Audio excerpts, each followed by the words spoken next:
ಕೊಟ್ಟಿದೆ ಹೋಯ್ತಾರೆ, ತಪ್ಪಿದ್ರೆ ಹೋಯ್ತಾರಿಗೆ. ಅದು ಖಿಲ ಆಗೋದು ಅಂದರೆ ಜ್ಞಾನ, ಖಿಲ ಆಗೋದು ಸಂಶಯಾದಿಗಳಿಂದ ದೂಷಿತವಾಗೋದು ಅಖಿಲ ಜ್ಞಾನ. ಅಖಿಲ ಜ್ಞಾನ ಅಂದ್ರೇನು? ಸದಾ ಪರಿಪೂರ್ಣವಾದ ಜ್ಞಾನ, ಸಂಶಯ ವಿಪರ್ಯರಹಿತವಾದ ಜ್ಞಾನ. ಅದಕ್ಕಾಗಿಯೇ ಅಖಿಲಂ ಆದಿಪೂರುಷ, ಇವತ್ತು ನಾಳೆ ಬಂದವನಲ್ಲ, ಆದಿಪೂರುಷ. ಇಷ್ಟೆಲ್ಲ ಆಗಿದ್ದರೂ ಕೂಡ ಇದಿಷ್ಟು ದೇವರ ಹಿರಿಮೆಗಳು. ವದನ್ ಶೃಣೋತಿ ಇವ, ಒಂದು ರೂಪದಿಂದ ವದನ್, ಒಂದು ರೂಪದಿಂದ ಶೃಣೋತಿ ಇವ ನಡ್ಕೋತಾ ಇದ್ದಾನೆ. ತನಗೆ ತಾನು ಹೇಳ್ಕೊಳ್ಳೋದು ಅಂದರೆ ಕಾರಣ ಇಲ್ಲ, ಅದು ವಿನೋದ ಅಷ್ಟೇ. ತನಗೆ ತಾನು ಹೇಳ್ಕೊಳ್ಳೋದೇನೋದು ವಿನೋದ ಹೊರತು ಬೇರೆ ಅಲ್ಲ. ಇಬ್ಬರು ಬೇರೆ ಆಗಿದ್ರೆ ಏನು ಮಾಡಬೇಕು? ಒಬ್ರು ಹೇಳ್ದ ಒಬ್ರು ಕೇಳ್ದ ಅಂತ ಆಗಬೇಕು. ಇಬ್ಬರು ಒಂದೇ ಅಂತೀರಿ, ಹೇಳ್ದ ಕೇಳ್ದೆ ಯಾತಕ್ಕೆ ಅಂದರೆ ವಿನೋದ. ದೇವರು ಒಂದು ಲೀಲೆ ಮಾಡ್ತಿದ್ದಾನೆ ಹೊರತು ವಸ್ತುಸ್ಥಿತಿಯಲ್ಲಿ ಹಾಗಿಲ್ಲ, ಭೇದ ಇಲ್ಲ. ಹರಿಹಿ ಸಹ ಏಕ ಏವ, ಒಬ್ಬನೇನೆ.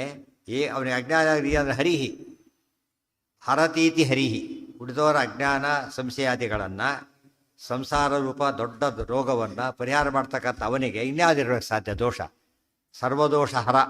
ಅದಕ್ಕೇನೆ ಹರಿಹಿ ಏಕಃ ಏವ, ಒಬ್ಬನೇನೆ. ಏಕ ಶಬ್ದಕ್ಕೆ ಒಬ್ಬನೇ, ಅಭೇದ, ಸ್ವತಂತ್ರ ಇನ್ನೊಂದರ್ಥ. ದ್ವಿತನು, ಎರಡು ರೂಪಗಳಿಂದ. ಮುಮೋದ, ಮುಮೋದ ಮೋದವನ್ನು ವಿಶೇಷ, ಅದು ಕ್ರಿಯಾಪದ. ಆನಂದಿಸಿದನು. ಏನು ಏನು ಹಾಂ, ಏನಿದೆ? ಹೌದು ಹೌದು ಹೌದು ಹೌದು. ಇನ್ನೊಂದು ಸಲನಾ, ಜಗತ್ತಿಗೆ ಏನೇನು ಶಬ್ದಗಳಿವೆ ಅದು ವರ್ಣಾತ್ಮಕನೋ ಧನ್ಯಾತ್ಮಕನು. ವರ್ಣಾತ್ಮಕ ಅಂದ್ರೇನು? In the form of words. ಧನ್ಯಾತ್ಮಕ in the form of sound. ಗೊತ್ತಾಯ್ತು? ಯಾವ any sound, any letter, any syllable ಏನು ಹೇಳುತ್ತೆ? ದೇವ್ರನ್ನ ಹೇಳುತ್ತೆ. ಆಗ ಒಂದು ಪ್ರಶ್ನೆ ಬಂತು, ಒಳ್ಳೆಯ ಶಬ್ದಗಳು ಹೇಳುತ್ತೆ ಅಂದರೆ ಅರ್ಥ ಆಗುತ್ತೆ ಯಾರಿಗೂ ಕೂಡ. ಒಳ್ಳೆ ಶಬ್ದ ದೇವ್ರು ಹೇಳುತ್ತೆ, ಮಂಗಲ ವಾದ್ಯ ದೇವ್ರು ಹೇಳ್ತಾನೆ. ಯಾರು ಜೋರಾಗಿ ಅಳುತ್ತಿದ್ದಾನೆ ದೇವ್ರನ್ನ ಹೇಳುತ್ತಾ? ಅದು ದೋಷ. ಅದು ಎಂಥ ಶಬ್ದ? ದುಷ್ಟ ಶಬ್ದ. ಮತ್ತು ಕೇಳೋಕ್ಕಾಗ ಅಸಹ್ಯ ಬರುತ್ತೆ. ಹೇಳ್ತಾನ ಅಂತ ಪ್ರಶ್ನೆ ಬಂತು. ಅದೇ ರೀತಿಯಲ್ಲಿ ಕೆಟ್ಟ ಪದಗಳಿವೆ. ದುಃಖಿ ಅನ್ನೋ ಪದ ಇದೆ, ಮೂರ್ಖ ಅನ್ನೋ ಪದ ಇದೆ, ಹುಚ್ಚ ಅನ್ನೋ ಪದ ಇದೆ. ದೇವ್ರನ್ನ ಹೇಳುತ್ತೆ ಅಂತೇಳಿ ಅದಾಗ ಹೇಳುತ್ತೆ. ಹುಚ್ಚ ಅನ್ನೋ ಪದ ದೇವ್ರನ್ನ ಹೇಳ್ಬಿಟ್ರೆ ದೇವ್ರು ಏನಾಗ್ತಾನೆ? ಹುಚ್ಚ ಆಗ್ತಾನೆ. ಮೂರ್ಖ ಅನ್ನೋ ಪದ ದೇವ್ರು ಹೇಳಿದ್ರೆ ಮೂರ್ಖ ಆಗ್ತಾನೆ. ಇಲ್ಲ, ಒಂದು ಶಬ್ದ ಪ್ರಯೋಗ ಮಾಡ್ಬೇಕಾದ್ರೆ ಎರಡು ಕಾರಣ ಇರುತ್ತೆ. ಯಾವುದೇ ಒಂದು ಶಬ್ದ ಉಪಯೋಗಿಸ್ಬೇಕಾದ್ರೆ ಎರಡು ಕಾರಣ ಇದೆ. ಏನು ಕಾರಣ? ಸ್ವಾತಂತ್ರ್ಯಂ ತದ್ಗತತ್ವಂಚ ಶಬ್ದ ವೃತ್ತೇರ್ಹಿ ಕಾರಣ. ಅನುವ್ಯಾಖ್ಯಾನದಲ್ಲಿ ಆಚಾರ್ಯರ ಮಾತು. ಸ್ವಾತಂತ್ರ್ಯಂ ಮತ್ತು ತದ್ಗತತ್ವಂ. ಅದರ ಆತ ಓನರ್ಶಿಪ್ ಇದ್ದರೂ ಕೂಡ ಅವನನ್ನು ಏನಂತ ಕರೀತಾರೆ? ಆ ಶಬ್ದದಿಂದ ವಾಚ್ಯ. ಓನರ ಶಬ್ದದಿಂದ ವಾಚ್ಯ ಮತ್ತು ಅನುಭವಿಸೋ ಶಬ್ದದಿಂದ ವಾಚ್ಯ. ತದ್ಗತತ್ವ ಅಂದ್ರೇನು? One who is having it. ದೇವರು ಆನಂದಿ ಏನಾಗಿದ್ದಾನೀಗ? ಆನಂದದ ಒಡೆಯನೂ ಹೌದು, ಆನಂದ ಅನುಭವನೂ ಹೌದು. ಆದರೆ ದುಃಖಿ, ಆ ದುಃಖಿ ಆದಾಗಲ್ಲ. ರಾಜ ಗೆದ್ದ, ರಾಜ ಸೋತ. ಗೆದ್ದಿದ್ದು ಸೈನ್ಯ, ರಾಜ ಗೆದ್ದ ಅಂದರು. ಅದು ಸಮರ್ಥನಿದ್ದಾನೆ, ಸೈನ್ಯಕ್ಕೆ ಸರಿ ಹೋಯ್ತು. ರಾಜ ಸೋತ, ರಾಜ ಇಲ್ಲೇ ಇದ್ದಾರೆ, ಹೋಗೇ ಇಲ್ಲ ಪಾಪ. ಸೋತಿದ್ದಾರೋ? ಇವನು ಸೋತ ಅಂತ ಕರೀತಾರೆ. ಅದು ಅಧೀನದಲ್ಲಿರೋ ಸೋತ್ರ. ಇವು ಸ್ವಾತಂತ್ರ್ಯ ಎಲ್ಲರಿರೋದ್ರಿಂದ ಇವನು ಸೋತ. ಇಂಡಿಯಾ ಗೆದ್ದಿತ್ತು. ಇಂಡಿಯಾ ಒಂದು 6 ಕೋಟಿ ಜನ ಹೋಗಿದ್ರು, 106 ಕೋಟಿ ಜನ ಹೋಗಿದ್ರು. ಅಲ್ಲಿಗೆ ಇಲ್ಲ, ಹೋಗಿದ್ದು 11 ಜನ ಅಷ್ಟೇ. ಆದರೆ ಗೆದ್ದಿತ್ತು ಅಂದರೆ ಅವರು ಯಾರಿಗೂ ಇರೋ ಅಧೀನ, ದೇಶದ ಪ್ರತಿನಿಧಿಯಾಗಿರೋದ್ರಿಂದ ಅವರ ಸೋಲು ಗೆಲುವು ಯಾರಿಗೆ ಅಪ್ಲೈ ಆಗುತ್ತೆ? ಇದಕ್ಕೆ ಸ್ವಾತಂತ್ರ್ಯ. ಈಗ ಏನಾಯ್ತು? ಈಗ ದುಃಖಿ ಅಂತ ಪದ ಐತೆ. ದೇವರು ದುಃಖಿಯೋ ಅಂತ ಪ್ರಶ್ನೆ ಬಂತು. ಹೇಳ್ತಾರೆ ದುಃಖಿಗೆ ಎರಡು ಅರ್ಥ ಬಂತೀಗ. ದುಃಖಿ ಧನಿ ಇದ್ದ ಹಾಗೆ. ದುಃಖಿ ಧನಿ, ದುಃಖವಾನ್ ದುಃಖಿ, ಧನವಾನ್ ಧನಿ. ಧನಂ ಅಸ್ಯಾಸ್ತಿ ಇತಿ ಧನಿ, ದುಃಖಂ ಅಸ್ಯಾಸ್ತಿ ಇತಿ ದುಃಖಿ ಅಂತ ಆಯ್ತು. ಈಗ ದುಃಖ ಇರೋದು ಎರಡು ರೀತಿಯಲ್ಲಿ, ಅದು ಪದದಲ್ಲೇ ಅರ್ಥ ಇದೆ. ಅನುಭವದ ರೀತಿಯಲ್ಲಿ ಒಂದು, ಅಥವಾ ಸ್ವಾಮಿತ್ವದ ರೀತಿಯಲ್ಲಿ ಒಂದು. ದುಃಖದ ಸ್ವಾಮಿ ಯಾರು? ನಾವು ದುಃಖಿಗಳು. ದುಃಖದ ಸ್ವಾಮಿ ನಾವಲ್ಲ. ಆಗಿದ್ರೆ ಏನು ಮಾಡ್ಬೋದಾಗಿತ್ತು? ಓಡಿಸ್ಬೋದಾಗಿತ್ತು, ಹೇಗೆ ಘಟವಟ ಅನ್ಬೋದಾಗಿತ್ತು. ದುಃಖದ ಸ್ವಾಮಿಗಳಲ್ಲ ನಾವೀಗ. ಅರ್ಥ ಆಯ್ತಾ? ಈಗ ಜೈಲರ್ ಇದ್ದಾನೋ, ಜೈಲೊಳಗೆ ಇದ್ದಾನೋ ಅವನೀಗ. ಜೈಲು ಅವನ ಕೈಯಲ್ಲಿದ್ದ ಇದ್ರೆ ಹೊರಗೆ ಬಂದುಬಿಡ್ತಾ ಇದ್ದ. ದುಃಖದ ಸ್ವಾಮಿ ಅರ್ಥ ನಮಗಿಲ್ಲ. ಆದರೆ ದುಃಖದ ಸ್ವಾಮಿತ್ವ ಯಾರಿಗಿದೆ? ಏನು ಮಾಡ್ತಾನೆ ದೇವರಾಗ? ಓಡಿಸ್ತಾನೆ. ಅದು ಅಧೀರದಲ್ಲಿದ್ದಾರೆ. ಇವತ್ತು ಗುಂಡ, ದೇವರು ಗುಂಡ ಅಲ್ಲ, ಸರ್ಕಾರದ ಕೈಯಲ್ಲಿ ಗುಂಡಗಳು ಇದ್ದಾರೆ ಇವತ್ತು. ಎಂಥ ಪರಮ ಮೂರ್ಖ ನಾಸ್ತಿಕ, ಕಾನೂನು ವಿರೋಧಿ ಏನೇ ಆಗಿರಲಿ, ಆ ಜಡ್ಜ್ ಬಿಟ್ಟರೆ ಸಾರ್ ಮಾತಾಡೋ ಬೇರೆ ದಾರೇ ಇಲ್ಲ ಅದಕ್ಕೆ. ನಾವು ಒಪ್ಪೋದಿಲ್ಲ ಅದಕ್ಕೆ ಮಾತಾಡೋದು, ಇನ್ನೊಂದು ಅಪರಾಧ ಆಗುತ್ತೆ ತಕ್ಷಣ. ಸೊ ದೇವರ ಸ್ವಾಮಿತ್ವ ಹೇಗಿದೆ ಈಗ? ಇದು ಸ್ವಾತಂತ್ರ್ಯ ಇರೋದ್ರಿಂದಾಗಿಯೇ ಕೆಟ್ಟ ಶಬ್ದಗಳು ದೇವ್ರನ್ನ ಹೇಳುತ್ತೆ. ಈಗ ನಿನ್ನೆ ಹೇಳಿದೆವು ಎಕ್ಸಾಂಪಲ್ನೇನೆ. ಒಬ್ಬ ದುಡ್ಡು ಇಟ್ಕೊಂಡ್ಬಿಟ್ಟಿದ್ದಾರೆ, ರಾಶಿ ಕ್ಯಾಶಿಯರ್ ಬಂದು ದುಡ್ಡಿದೆ, ಬಿಟ್ಬಿಡಿ ಅವರಿವರೇ ಹತ್ತಕ್ಕೆ. ಕ್ಯಾಶಿಯರ್ ಬಂದು ದುಡ್ಡಿದೆ, ಸಾಲ ಕೊಟ್ಟವ್ರು ನೋಡಿದ್ವಿ, ಇಷ್ಟು ದುಡ್ಡು ಕೊಡ, ವಾಪಸ್ ಕೊಡೋದು ಕೇಳಿದೆ. ನಂದಲ್ಲ ಅಂತ ಹೇಳಿದ. ದುಡ್ಡು ಅವನ ಹತ್ರ ಇದೆ, ನಂದಲ್ಲ. ಸ್ವಾತಂತ್ರ್ಯ ಇಲ್ಲ. ಅರ್ಥ ಆಯ್ತಾ? ಈಗ ಸ್ವಾತಂತ್ರ್ಯ ಯಾರಿಗಿದೆ? ಅದಕ್ಕಿದೆ. ಇವನಿಗೆ ಸ್ವಾತಂತ್ರ್ಯ ಇಲ್ಲ. ಇವನು ಸಾಲ ಮಾಡಿದ್ದಾರೆ, ದುಡ್ಡು ಹೊರಟಿದ್ದಾರೆ, ಅಷ್ಟು ಮುಂದೆ ಹಾಕೊಂಡು ಕೂತಿದ್ದಾನೆ. ಇವಾಗ ಸಾಲಗಾರ ಸರ್ ಸೂಸೈಡ್ ಮಾಡ್ಕೊಂಡು ಸಾಲ ಮಾಡ್ಕೊಂಡಿದ್ದಾನು. ಆದರೆ ದುಡ್ಡಿದೆ ಮುಂದೆ, ಅವನಿಗೆ ಸ್ವಾತಂತ್ರ್ಯ ಇಲ್ಲ. ಇದ್ಕೊಂಡು ಯಾರಿಗೂ ಸ್ವಾತಂತ್ರ್ಯ ಒಂದೇ ದೇವರಿಗೊಂದೇ ಸ್ವಾತಂತ್ರ್ಯ ಇರೋ, ಗೊತ್ತಾಯ್ತಾ? ಅದು ಸ್ವಾತಂತ್ರ್ಯ ಎಲ್ಲಿದೆಯೋ ಅಲ್ಲಿ ಏನಂತ ಕರೀತಾರೆ, ಹೆಸರಿಗೆ ಕ್ಯಾಶಿಯರು. ಕ್ಯಾಶ್ ಇರೋನು ಬುದ್ಧಿ ಕ್ಯಾಶ್ ಇರೋನು ಹೌದು, ಮ್ಯಾನೇಜರ್ ಹತ್ರ ಕ್ಯಾಶ್ ಇಲ್ಲ, ಗೊತ್ತಾಯ್ತಾ? ಬ್ಯಾಂಕ್ ಅಲ್ಲಿ ಕ್ಯಾಶ್ ಇಲ್ಲ, ಇವಳು ಮುಂದೆ ಕ್ಯಾಶ್ ಇದೆ, ಗೊತ್ತಾಯ್ತಾ? ಈ ದುಡ್ಡೊಬ್ಬನಿಗೆ ಕೊಟ್ಟಿದ್ದಾನೋ ಅಥವಾ ಇಟ್ಕೊಂಡಿದ್ದಾನೆ, ದೊಡ್ಡ ಬಂಗಾರದ ಇಟ್ಕೊಂಡು ಇವನಿದ್ದಾನೆ, ಅವನ ಬಂಗಾರದ ಗಟ್ಟಿ ಇದೆ, ಅವನಲ್ಲಿ ಏನಿಲ್ಲ. ಇವನೇ ಹೇಳ್ತಾನೆ ನಾನು ಸ್ವಾಮಿ ಅದಕ್ಕೆ, ಇರೋದಲ್ಲಿ ನಾನು ಸ್ವಾಮಿ ಅದಕ್ಕೆ, ಅಲ್ಲಿದೆ ತಗೋ ಅಂತ ಹೇಳ್ತಾನೆ. ಅದರ ಅರ್ಥ ಏನೀಗ, ಸ್ವಾಮಿತ್ವ ಇರೋನಿಗೂ ಆ ಶಬ್ದವಾಚ್ಯತ್ವ ಬರುತ್ತೆ, ಅನುಭವಿಸೋರು ಶಬ್ದವಾಚ್ಯತ್ವ ಬರುತ್ತೆ. ಒಳ್ಳೆಯ ಶಬ್ದಗಳಾದರೆ ದೇವರು ಎರಡರ್ಥಲ್ಲೂ ಬರುತ್ತೆ. ಏನು, ಅದನ್ನು ಹೊಂದಿಯೂ ಇದ್ದಾನೆ, ಸ್ವಾಮಿಯೂ ಆಗಿದ್ದಾನೆ. ಕೆಟ್ಟ ಶಬ್ದ ಆದಾಗ ಏನಾಗಿದೆ, ದುಃಖದ ಸ್ವಾಮಿ ಅಂತ ಅರ್ಥ. ಕರೆಕ್ಟ್ ಅದು. ಮೂರ್ಖತ್ವ ಸ್ವಾಮಿ ಅಂತ ಮೂರ್ಖತ್ವ ಕೊಡಬೇಕು ದೇವರು, ಜ್ಞಾನನೂ ಕೊಡಬೇಕು. ಸುಮ್ಸನ್ ಅನಸ್ತೀಸಿಯಾ ಕೊಡ್ತಾರೆ, ಏನು ಕೊಟ್ಟಾಗ ಅವನಿಗೆ ಅನಸ್ತೀಸಿಯಾ ತೊಗೊಂಡು ಇವನು ಮೂರ್ಛಿತನಾಗಿದ್ದಾನೆ, ಕೊಟ್ಟವನು ವಾಚ್ ಮಾಡ್ತಾ ಅವನಿಗೆ ಮೂರ್ಛೆ ಬಂದಿಲ್ಲ. ಆ ಅರ್ಥದಲ್ಲಿದ್ದರೆ ಇದೆಲ್ಲ ಇವತ್ತಿನ ಗ್ರಾಮರಿಗೆ ಯಾರಿಗೂ ಗೊತ್ತಿಲ್ಲ, ಇವೆಲ್ಲ ಕೂಡ ಶಾಸ್ತ್ರದ ಪರಿಭಾಷೆಗಳಿವೆಲ್ಲ ಕೂಡ. ಇದು ನಮ್ಮ ಲಿಂಗ್ವಿಸ್ಟಿಕ್ಸ್ ಅಂಬೋದು ಲೌಕಿಕವಾಗಿ ನೋಡ್ತಾರೆ. ಆಧ್ಯಾತ್ಮಿಕವಾಗಿ ಪ್ರತಿ ಶಬ್ದನೂ ಕೂಡ ಸ್ವಾತಂತ್ರ್ಯನ ಪರಮಾತ್ಮನನ್ನೇ ಹೇಳ್ತಾ ಇದೆ.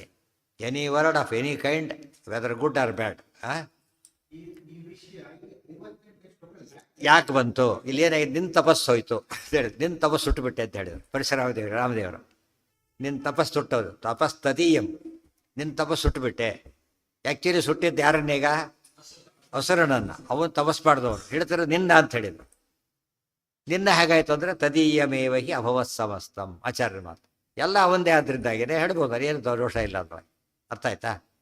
ಎಲ್ಲವೂ ದೇವರದೇನ ಆದ್ದರಿಂದ ತಪಸ್ ಮಾಡಿದವನು ಅವನಾಗಿದ್ದರೂ ಕೂಡ, ತಪಸ್ ಅವನಿದ್ದರೂ ಕೂಡ ಸ್ವಾಮಿತ್ವ ಅವನಿಗಿಲ್ಲ, ದೇವರಿಗೆ ಇರೋರು. ಆದ್ದರಿಂದ ನಿನ್ನ ತಪಸ್ಸು ಹೋಯ್ತು ಅಷ್ಟೇ. ಅರ್ಥ ಆಯ್ತಾ? ಸ್ವಾಮಿತ್ವ ಇರೋ, ನಿಮ್ಮ ಕೆಲಸದಲ್ಲಿ ಕೆಲಸ ಹಾಕಿದ್ದಾರೆ ಅಂತ ಬೈದರೆ ಹಾಗೋ ಹಾಗೆ, ಇವನು ಹಾಕಿಲ್ಲ, ಕೆಲಸದವಳು ಹಾಕಿರೋದು. ಅದೇನು ಮನುಷ್ಯ ಅವಳು ಬೈಯೋದು, ಯಾರನ್ನ ಬೈತಾರೆ, ಇವ್ರನ್ನ ಬೈತಾರೆ. ಯಾಕೆ, ಅವ್ನು ಹೇಳಿ ಸರಿ ಮಾಡಿಸಿ, ಇಲ್ಲಾಂದ್ರೆ ನೀವು ಅನ್ನಿಸ್ಬೇಕು ಅವ್ರಿಗೆ. ಮಕ್ಕಳು ಅದಕ್ಕೆ ಒಂದು ಬುದ್ಧಿ ಬರೋವರೆಗೂ ಮಕ್ಕಳು ಮಾಡಿ ತಪ್ಪು ಯಾರ ಮೇಲೆ ಬರುತ್ತೆ, ಆಮೇಲೆ ಇಲ್ಲ, ಆಮೇಲೆ ಅವರವರ ಜವಾಬ್ದಾರಿ. ಇದೆಲ್ಲ ಅರ್ಥ ಮಾಡಿಕೊಂಡ್ರೆ ಇಲ್ಲಿ ಮಾತ್ರ ಜವಾಬ್ದಾರಿ ಅದು ಓನರ್ಶಿಪ್ ನಮಗೆ ಬರೋದೇ ಇಲ್ಲ. ರಮಾ ಬ್ರಹ್ಮಾದಿ ಅಂತ ಪ್ರತಿಯೊಬ್ಬರಿಗೂ ಕೂಡ ಏನಿಲ್ಲ, ಯಾವುದ್ರ ಮೇಲೂ ಸ್ವಾತಂತ್ರ್ಯ ಇಲ್ಲ. ಸ್ವಾತಂತ್ರ್ಯ ದೇವರಲ್ಲಿ ಮಾತ್ರ ಇರೋದು. ಬಾಡಿಗೆ ಮನೆ ಕೊಟ್ಟಿರ್ತಾನೆ, ಮನೆ ಓನರ್ಶಿಪ್ ಅವನಿಗಿಲ್ಲ, ಓನರ್ಶಿಪ್ ಇವಂದೇನೆ. ವಾಸ ಮಾಡೋಷ್ಟು ಮಾತ್ರ ಕಂಡೀಷನಲ್ಲಿ ವಾಸ ಮಾಡಬೇಕಷ್ಟೆ. ಅವ್ನು ನನ್ನ ಮನೆ ಅಲ್ಲ ಅಂತಾನೆ ವಾಸ ಮಾಡಬೇಕಂತ. ಆ ಅರ್ಥದಲ್ಲಿ ಸ್ವಂತ ಎಂಬ ಪದಾರ್ಥ ಯಾರಿಗೂ ಉಪಯೋಗಿಸಲೇಬಾರದು. ಯಾರಿಗೊಬ್ಬರಿಗೆ, ದೇವರಿಗೊಬ್ಬರಿಗೆ ಸ್ವಂತ, ಯಾರಿಗೂ ಸ್ವಂತ ಪದಾರ್ಥನೇ ಇಲ್ಲ. ಸ್ವಂತವಾಗಿದ್ದರೆ ಬಿಟ್ಟು ಹಾಕಿ ಹೋಗ್ತಿದ್ದವನೀಗ ತೊಗೊಂಡಾರು ಹೋಗ್ಬೋದು, ಅದು ಕೊನೆ ಪಕ್ಷ ಅಲ್ಲದ ಬೇಡ, ಇಲ್ಲಾರಿ ತೊಗೊಂಡು ಜೊತೆ ಸ್ವಲ್ಪ ತೊಗೊಂಡು ಒಂದು ಚೂರು ಒಂದು ಪೈಸೆ ಕೋಟ್ಯಾಧೀಶ ಅವನು, ಒಂದು ಪೈಸೆ ಕೂಡ ಒಯ್ಲಕ್ಕೆ ಸಾಧ್ಯ ಇಲ್ಲ. ಅದು ಸ್ವಾತಂತ್ರ್ಯದ ಒಯ್ಲಕ್ಕೆ ಬರ್ತಿತ್ತು ಅವನಿಗೆ, ಇಲ್ಲ. ಅದು ದೇವರು ನಮ್ಮನ್ನು ಕ್ಯಾಶಿಯರ್ ಕೂಡಿಸಿರೋದೇ ಹೊರತು ನಾವು ಓನರ್ನ ಕೂಡಿಸಿಲ್ಲ. ನಮಗೆ ಭ್ರಮೆ, ನಾವು ಶ್ರೀಮಂತ ದುಡ್ಡಿದೆ, ತಪ್ಪದು. ಅದು ಸದ್ವಿನಿಯೋಗ ಮಾಡ್ಲಿಕ್ಕೆ ಕ್ಯಾಶಿಯರ್ ಕೇಳಿಕೊಟ್ಟಿರೋದು ಯಾತಕ್ಕೆ, ವಿನಿಯೋಗ ಮಾಡಬೇಕಷ್ಟೇ ಅವನಿಗೆ. ಯಾರಿಗೂ ಕೇಳಿದ್ರೆ ಯಾರಿಗೂ ವಿನಿಯೋಗ ಯಾರ್ಯಾರು ಕೊಡೋಗಿಲ್ಲ. ಮತ್ತೆ ಸತ್ಪಾತ್ರದಾರ ಏನು ಅರ್ಥ, ಈಗ ಯಾರಿಗೆ ಅಕೌಂಟ್ ಇದೆ ಇದಿದೆ ಅವ್ರಿಗೆ ಕೊಡೋದು ಅಷ್ಟೇ, ಉಳಿದವ್ರಿಗೆ ಕೊಡೋಗಿಲ್ಲ. ಅವ್ನು ಚೆಕ್ ಇದೆ, ಅಕೌಂಟ್ ದುಡ್ಡೇ ಇಲ್ಲ, ಅಕೌಂಟ್ ಇದ್ರು ಕೊಡ, ಕೆಲವ್ರಿಗೆ ಅಕೌಂಟೇ ಇಲ್ಲ, ಹೇಗೆ ಕೊಡಬೇಕು ಅವನಿಗೆ? ಅಷ್ಟು ದುಡ್ಡಿದೆ, ಸ್ವಲ್ಪ ಕೊಡಿ ಅಂತ ಕೇಳಿದರೆ ಒಂದು ಪೈಸೆ ಕೊಟ್ಟರು ಅಪರಾಧನೇ, ಪೈಸೆ ಕೊಟ್ಟರು ಕೂಡ ಅಪರಾಧ. ಅದು ಇರೋದೆಲ್ಲ ಕೊಟ್ಟು ದೊಡ್ಡ ಚೆಕ್, ದೊಡ್ಡ ಎಲ್ಲ ದುಡ್ಡಿಲ್ಲ, ನಾಳೆ ಬಂದಷ್ಟು ಮಟ್ಟಿಗೆ ಆಗಿದೆ, ಹೆವಿ ಅಮೌಂಟ್ ಕೊಟ್ಬಿಟ್ಟಿದ್ದಾರೆ, ಕೊಡಬೇಕು ಅಷ್ಟೇ, ಅನಿವಾರ್ಯ, ಏನು ಮಾಡೋಂಗಿಲ್ಲ ಅವನಿಗೆ. ಆ ರೀತಿ ಎಲ್ಲರೂ ಅದೇ, ಎಲ್ಲರಲ್ಲೂ ಅಷ್ಟೇ. ಈಗ ಫಲ ಯಾರು ಕೊಡ್ತಾರೆ ಅಂದರೆ ಅವ್ರು ಕೊಟ್ಟಿದ್ದಲ್ಲ, ಯಾರು ಕೊಡ್ತಾರೆ? ಓಂ ಫಲವತ ಉಪಪತ್ತೇ, ದೇವರಿಂದನೇ ಫಲ ಸಿಗುತ್ತೆ. ಇದು ಹೇಗೆ ಅರ್ಥ ಮಾಡ್ಕೊಳ್ಳೋದು, ಸೂಪರ್ ಫಿಲಾಸಫಿ ಅದಿಷ್ಟು ಕೂಡ. ಜನ ಅದನ್ನೆಲ್ಲ ಅರ್ಥ ಮಾಡ್ಕೊಳ್ಳೋದು ಏನು ಮಾಡೋದು, ಬದ್ಧದಿದ್ದ ಅಂತ ಹೇಳೋದು ಅಂದರೆ ಬೈಯೋದು ಅಂತ ಆಗ್ಬಿಟ್ಟೆ ಕಂಡವ್ರನ್ನ. ಅಲ್ಲ, ಉಳಿದವರು ಎಲ್ಲ ತಾವೇ ಬೈಕೋಬೇಕು, ಅಷ್ಟು ಸತ್ಯ ಹೇಳ್ತಾರೆ ಆಚಾರ್ಯ. ಇವ್ರು ಪ್ರತಿಯೊಂದು ಅವ್ರಿವ್ರ ಸಾಕ್ಷಿ ಬೇಡ, ಯಾರು ಸಾಕ್ಷಿ ಇದಕ್ಕೆ? ನಾವೇ ಸಾಕ್ಷಿ. ಅದಕ್ಕೆ ಸಾಕ್ಷಿ ಪ್ರತ್ಯಕ್ಷ ಸಿದ್ಧವಾದ ಅನುಭವ, ಅದೇ ಅನುಭವ ಅಂತಿರೋದೇ ಸಾಕ್ಷಿ. ನಮ್ಮ ಸ್ವಾತಂತ್ರ್ಯ ಅಂಬೋದು ಕ್ಷಣಕ್ಕೆ ನಮಗೇನಾಗುತ್ತೆ, ಫ್ರ್ಯಾಕ್ಷನ್ ಆಫ್ ಎ ಸೆಕೆಂಡ್ ನಮ್ಮಲ್ಲಿ ಸ್ವಾತಂತ್ರ್ಯ ಅನುಭವಕ್ಕೆ ಬರೋದು. ಹೇಳೋದು ನಮ್ಮ ಕೈಲಿಲ್ಲ, ಮಲಗೋದು ನಮ್ಮ ಕೈಲಿಲ್ಲ, ನಿದ್ದೆ ಬರೋದು ನಮ್ಮ ಕೈಲಿಲ್ಲ, ಯಾವುದು ನಮ್ಮ ಕೈಯಲ್ಲಿಲ್ಲ, ಗೊತ್ತಾಯ್ತಾ? ಕೊಟ್ಟಿದ್ದು ಅನುಭವಿಸ್ಬೇಕಷ್ಟೇ. ತೇನ ತೆಕ್ತೇನ ಭುಂಜೀತ, ಅದು ಊಟ ಅಷ್ಟೇ ಅಲ್ಲ, ಎಲ್ಲದೂ ಕೂಡ ದೇವ್ರು ಊಟ ಮಾಡಿದ್ದುಣ್ಣು ಮರಾಯ ಅಂತ ಹೇಳಿದರೆ ಅಡಿಗೆ ಅಷ್ಟೇ ಅಲ್ಲ, ಕರ್ಮ ಮಾಡಿದ್ದೆಲ್ಲ ಉಣ್ಬೇಕು. ಅವ್ನು ಮಾಡಿದ್ದು ಉಣ್ಲೇಬೇಕು, ಬೇರೆ ದಾರಿ ಇಲ್ಲ. ಸ್ವಾತಂತ್ರ್ಯ ಇದ್ದರೆ ದೇವ್ರು ಕರ್ಮ ಮಾಡ್ತಾರೆ, ಅವನೇನು ಅನುಭವಿಸೋದಿಲ್ಲ. ಯಾತಕ್ಕೆ? ಸ್ವಾತಂತ್ರ್ಯ ಇದ್ದಿದ್ದರಿಂದ ಲೇಪ ಇಲ್ಲ. ಎಲ್ರಿಗೂ ಒಂದು ಪ್ರಶ್ನೆ ಕೇಳ್ತಾರೆ, ದೇವ್ರು ಎಲ್ಲ ಮಾಡಿಸ್ತಾರೆ ಅಂದಮೇಲೆ ಎಲ್ಲರ ಪಾಪ ಅವನಿಗೆ ಬರಲಿ ಅಂತ ಕೇಳ್ಬೋದು. ಒಬ್ಬೊಬ್ರು ಒಂದೊಂದು ಪಾಪ ಮಾಡ್ತಾನೆ.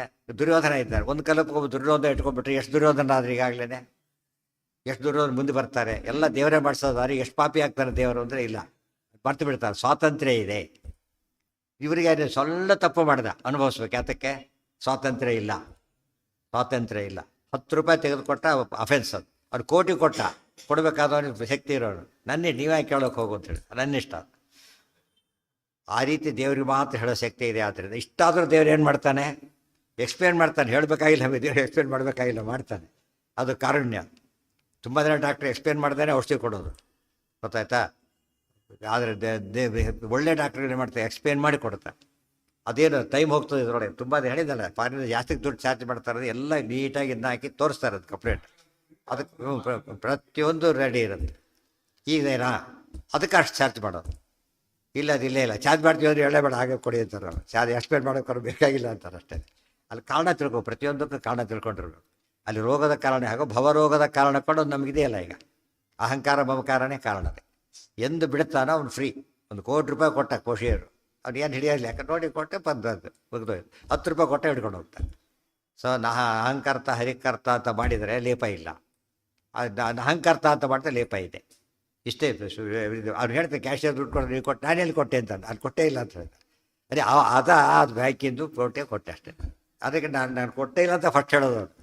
ಲಕ್ಷ ಕೊಟ್ಟರೆ ಅಂತ ಎಷ್ಟು ಕೊಟ್ಟರೆ, ನನ್ನಲ್ಲೇ ಇಲ್ಲ, ನಾನೆಲ್ಲ ಕೊಡಲಿ ಅಂತ ಕೇಳೋದು. ಅಲ್ಲಿ ಬ್ಯಾಂಕ್ನಲ್ಲಿ ಕೊಡಲಿಲ್ಲ, ಕ್ಯಾಶಿಯರಾಗಿ ಕೊಟ್ಟಿದ್ದ, ನಾನು ಇದಾಗಿ ಕೊಟ್ಟಿದ್ದ, ನಾನಾಗಿ ಕೊಟ್ಟಿದ್ದಲ್ಲ. ಅನುಸಂಧ ನಮಗಿದ್ದರೆ ನಮ್ಮದಂಥ ಭಾವನೆ ಬರೋವರೆಗೆ ಸಾಧ್ಯನೇ ಇಲ್ಲ.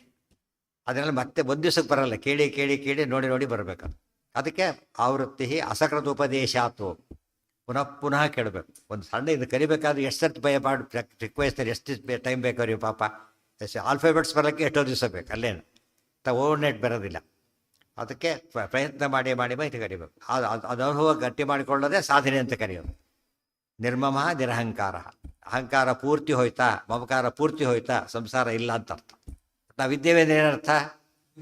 ಇನ್ನೂ ಹೋಗಿಲ್ಲ, ಡಿಸ್ಚಾರ್ಜ್ ಮಾಡಿಲ್ಲ ಅಂದರೆ ರೋಗ ಪೂರ್ತಿ ವಾಸಿ ಇಲ್ಲ. ಆಗಿಲ್ಲ, ಡಿಸ್ಚಾರ್ಜ್ ಆಗಬೇಕಾಗಿತ್ತು, ಆಗಿಲ್ಲ ಅಂದರೆ ರೋಗ ವಾಸಿ ಆಗಿದೆ. ಏನೋ ಒಂದು ಉಳ್ಕೊಂಡಿದೆ. ನೋಡೋದಕ್ಕೆ ಅವ್ರಿಗೆ ಲುಕ್ಸ್ ನಾರ್ಮಲ್. ಡಾಕ್ಟ್ರ್ ಇಲ್ಲ ಇಲ್ಲೂ ಸ್ವಲ್ಪ ಇರೋ ಅಂತ ಹೇಳಿದ್ರು. ಇವರು ದುಡ್ಡು ಕೊಡೋ ಇರೋಂತಾರೆ. ಇದು ಒಳ್ಳೆಯವನು ಇಲ್ಲ ನಿಮ್ಗೆ ಗೊತ್ತಿಲ್ಲ, ಅದು ಇದಾಗಿದೆ, ಇನ್ನು ಪೂರ್ತಿ ವಾಸಿ ಆಗಲಿ, ಇನ್ನು ಟೈಮ್ ಬೇಕು ಅಂತ ಹೇಳ್ತಾರೆ. ಅದು ಕೋರ್ಸ್ ಮುಗಿಬೇಕದು. ಅರ್ಧ ಆಗೋತ್ತೆ ಓದೋಗ್ಬಿಟ್ಟಿರ್ತೀವಿ ಒಂದು ಪ್ರಕಾರ, ರೋಗದ ಪ್ರಕಾರ. ಆದರೆ ಮತ್ತೆ ಬರದಂತೆ ಮಾಡಿ ಪೂರ್ತಿ ವಾಸಿ ಆಗಬೇಕಾದ್ರೆ ಟೋಟಲ್ ಕ್ಯೂರಿ ಟೈಮ್ ಬೇಕಲ್ಲ. ಆ ಥರ ಅಪ್ರೋಕ್ಷ ಜ್ಞಾನಿಗಳು ಹಾಗೆ ಇನ್ನೂ ಸಂಸಾರದಲ್ಲಿ ಇದ್ದವರು ನೋಡೋದಕ್ಕೆ. ಬಟ್ ದೇವ್ರ ದರ್ಶನ ಆಗಿಬಿಟ್ಟಿದೆ. ಬಟ್ ಏನಿದೆ ಈಗ? ಫಾರ್ಮ್ಯಾಲಿಟೀಸ್ ಉಳ್ಕೊಂಡಿದೆ ಅಷ್ಟೇ. ಅದು ಮುಗಿಯೋತ್ರ ಹೋದ್ರೆ ಮತ್ತೆ ಪಂಚಾಯಿತಿ ಆಗುತ್ತೆ ಅಷ್ಟೇ. ಹೇಗೆ ಒಳ್ಳೆ ಶಬ್ದ, ಸಿಂಪಲ್ ಅದು. ಮಂಗಳಘೋಷ, ಕೈ ಮಂಗಳಘೋಷ ದೇವ್ರನ್ನ ಹೇಳೋದು. ಒಂದು ಕೆಟ್ಟ ಮಂಗಳ, ಕೆಟ್ಟದದು. ಕೆಟ್ಟದಾಗಿದ್ದು ಕೂಡ ಯಾರಿಂದ? ದೇವರ ಸ್ವಾಮಿತ್ವ ಇದೆ ನೋಡಿ. ಅಳ್ತಾ ಇದ್ದಾನೆ ದುರ್ಯೋಧನ, ದುಃಖಪಟ್ಟು ನಮ್ಮಲ್ಲಿ ಕಳ್ಳ ದುಃಖ ಪಡ್ತಿರ್ತಾರೆ. ನಾವು ಎಂಜಾಯ್ ಮಾಡ್ತೀವಿ. ಅದು ಒಳ್ಳೆ ದುಃಖ ಆಗುತ್ತೆ ನಮಗೆ. ಅದು ದೇವ್ರ ವಾಚ ಆಯ್ತಲ್ಲ, ಈಗ ದೇವ್ರ ಕೈಲಿ ಅಂತ ಆಯ್ತಲ್ಲ. ಕೆಟ್ಟ ನೋಡೋದು ಭಾರಿ ಕೆಟ್ಟ ಶಬ್ದ. ಆದರೆ ಮಾಡ್ತಿರೋದು ಯಾರು? ದುಷ್ಟ. ಅವನ ಲೆಟ್ ಹಿಮ್ ಸಫರ್ ಅಂತೇಳಿ. ಅದು ನಮಗೆ ಎಂಜಾಯ್ ಇಟ್, ನಮಗೆ ಆನಂದ ಕೊಡ್ತಾ ಇಲ್ಲೋ, ಆ ಸ್ವಾಮಿತ್ವ ದೇವ್ರದ್ದಿದೆ ಅಂತ. ಇದು ಅಂತೇಳಿ ಭಾರಿ ಕಷ್ಟ. ಏನು ಸುಲಭ ಅಂದರೆ ಭಾರಿ ಸುಲಭ. ನಾವು ವರ್ಡ್ಸ್ ಬಗ್ಗೆ ಗಮನ ಕೊಡ್ತೀವಲ್ಲ, ಶಾಸ್ತ್ರ ಕಷ್ಟ ಆಗ್ತದೆ. ಆ ಕಾನ್ಸೆಪ್ಟ್ ಬಗ್ಗೆ ಗಮನ ಕೊಟ್ಟರೆ ಸುಲಭ ಆಗುತ್ತೆ ಶಾಸ್ತ್ರ. ಗೊತ್ತಾಯ್ತಾ? ಕಾನ್ಸೆಪ್ಟ್ ಅರ್ಥ ಆಗ್ಬೇಕು ಎಲ್ರಿಗೂ. ಕಾನ್ಸೆಪ್ಟಿಂದ ಮೋಕ್ಷ ಹೊರತು ವರ್ಡ್ಸಿಂದ ಮೋಕ್ಷ ಅಲ್ಲ. ಕಾನ್ಸೆಪ್ಟ್ ಸರಿಯಾಗಿ ತಿಳ್ಕೊಳ್ಳೋದಕ್ಕೆ ವರ್ಡ್ಸ್ಬೇಕಷ್ಟೇ. ವರ್ಡ್ಸ್ ಫಾರ್ ವರ್ಡ್ಸ್ ಆದರೆ ಹೋಯ್ತಾನೆ.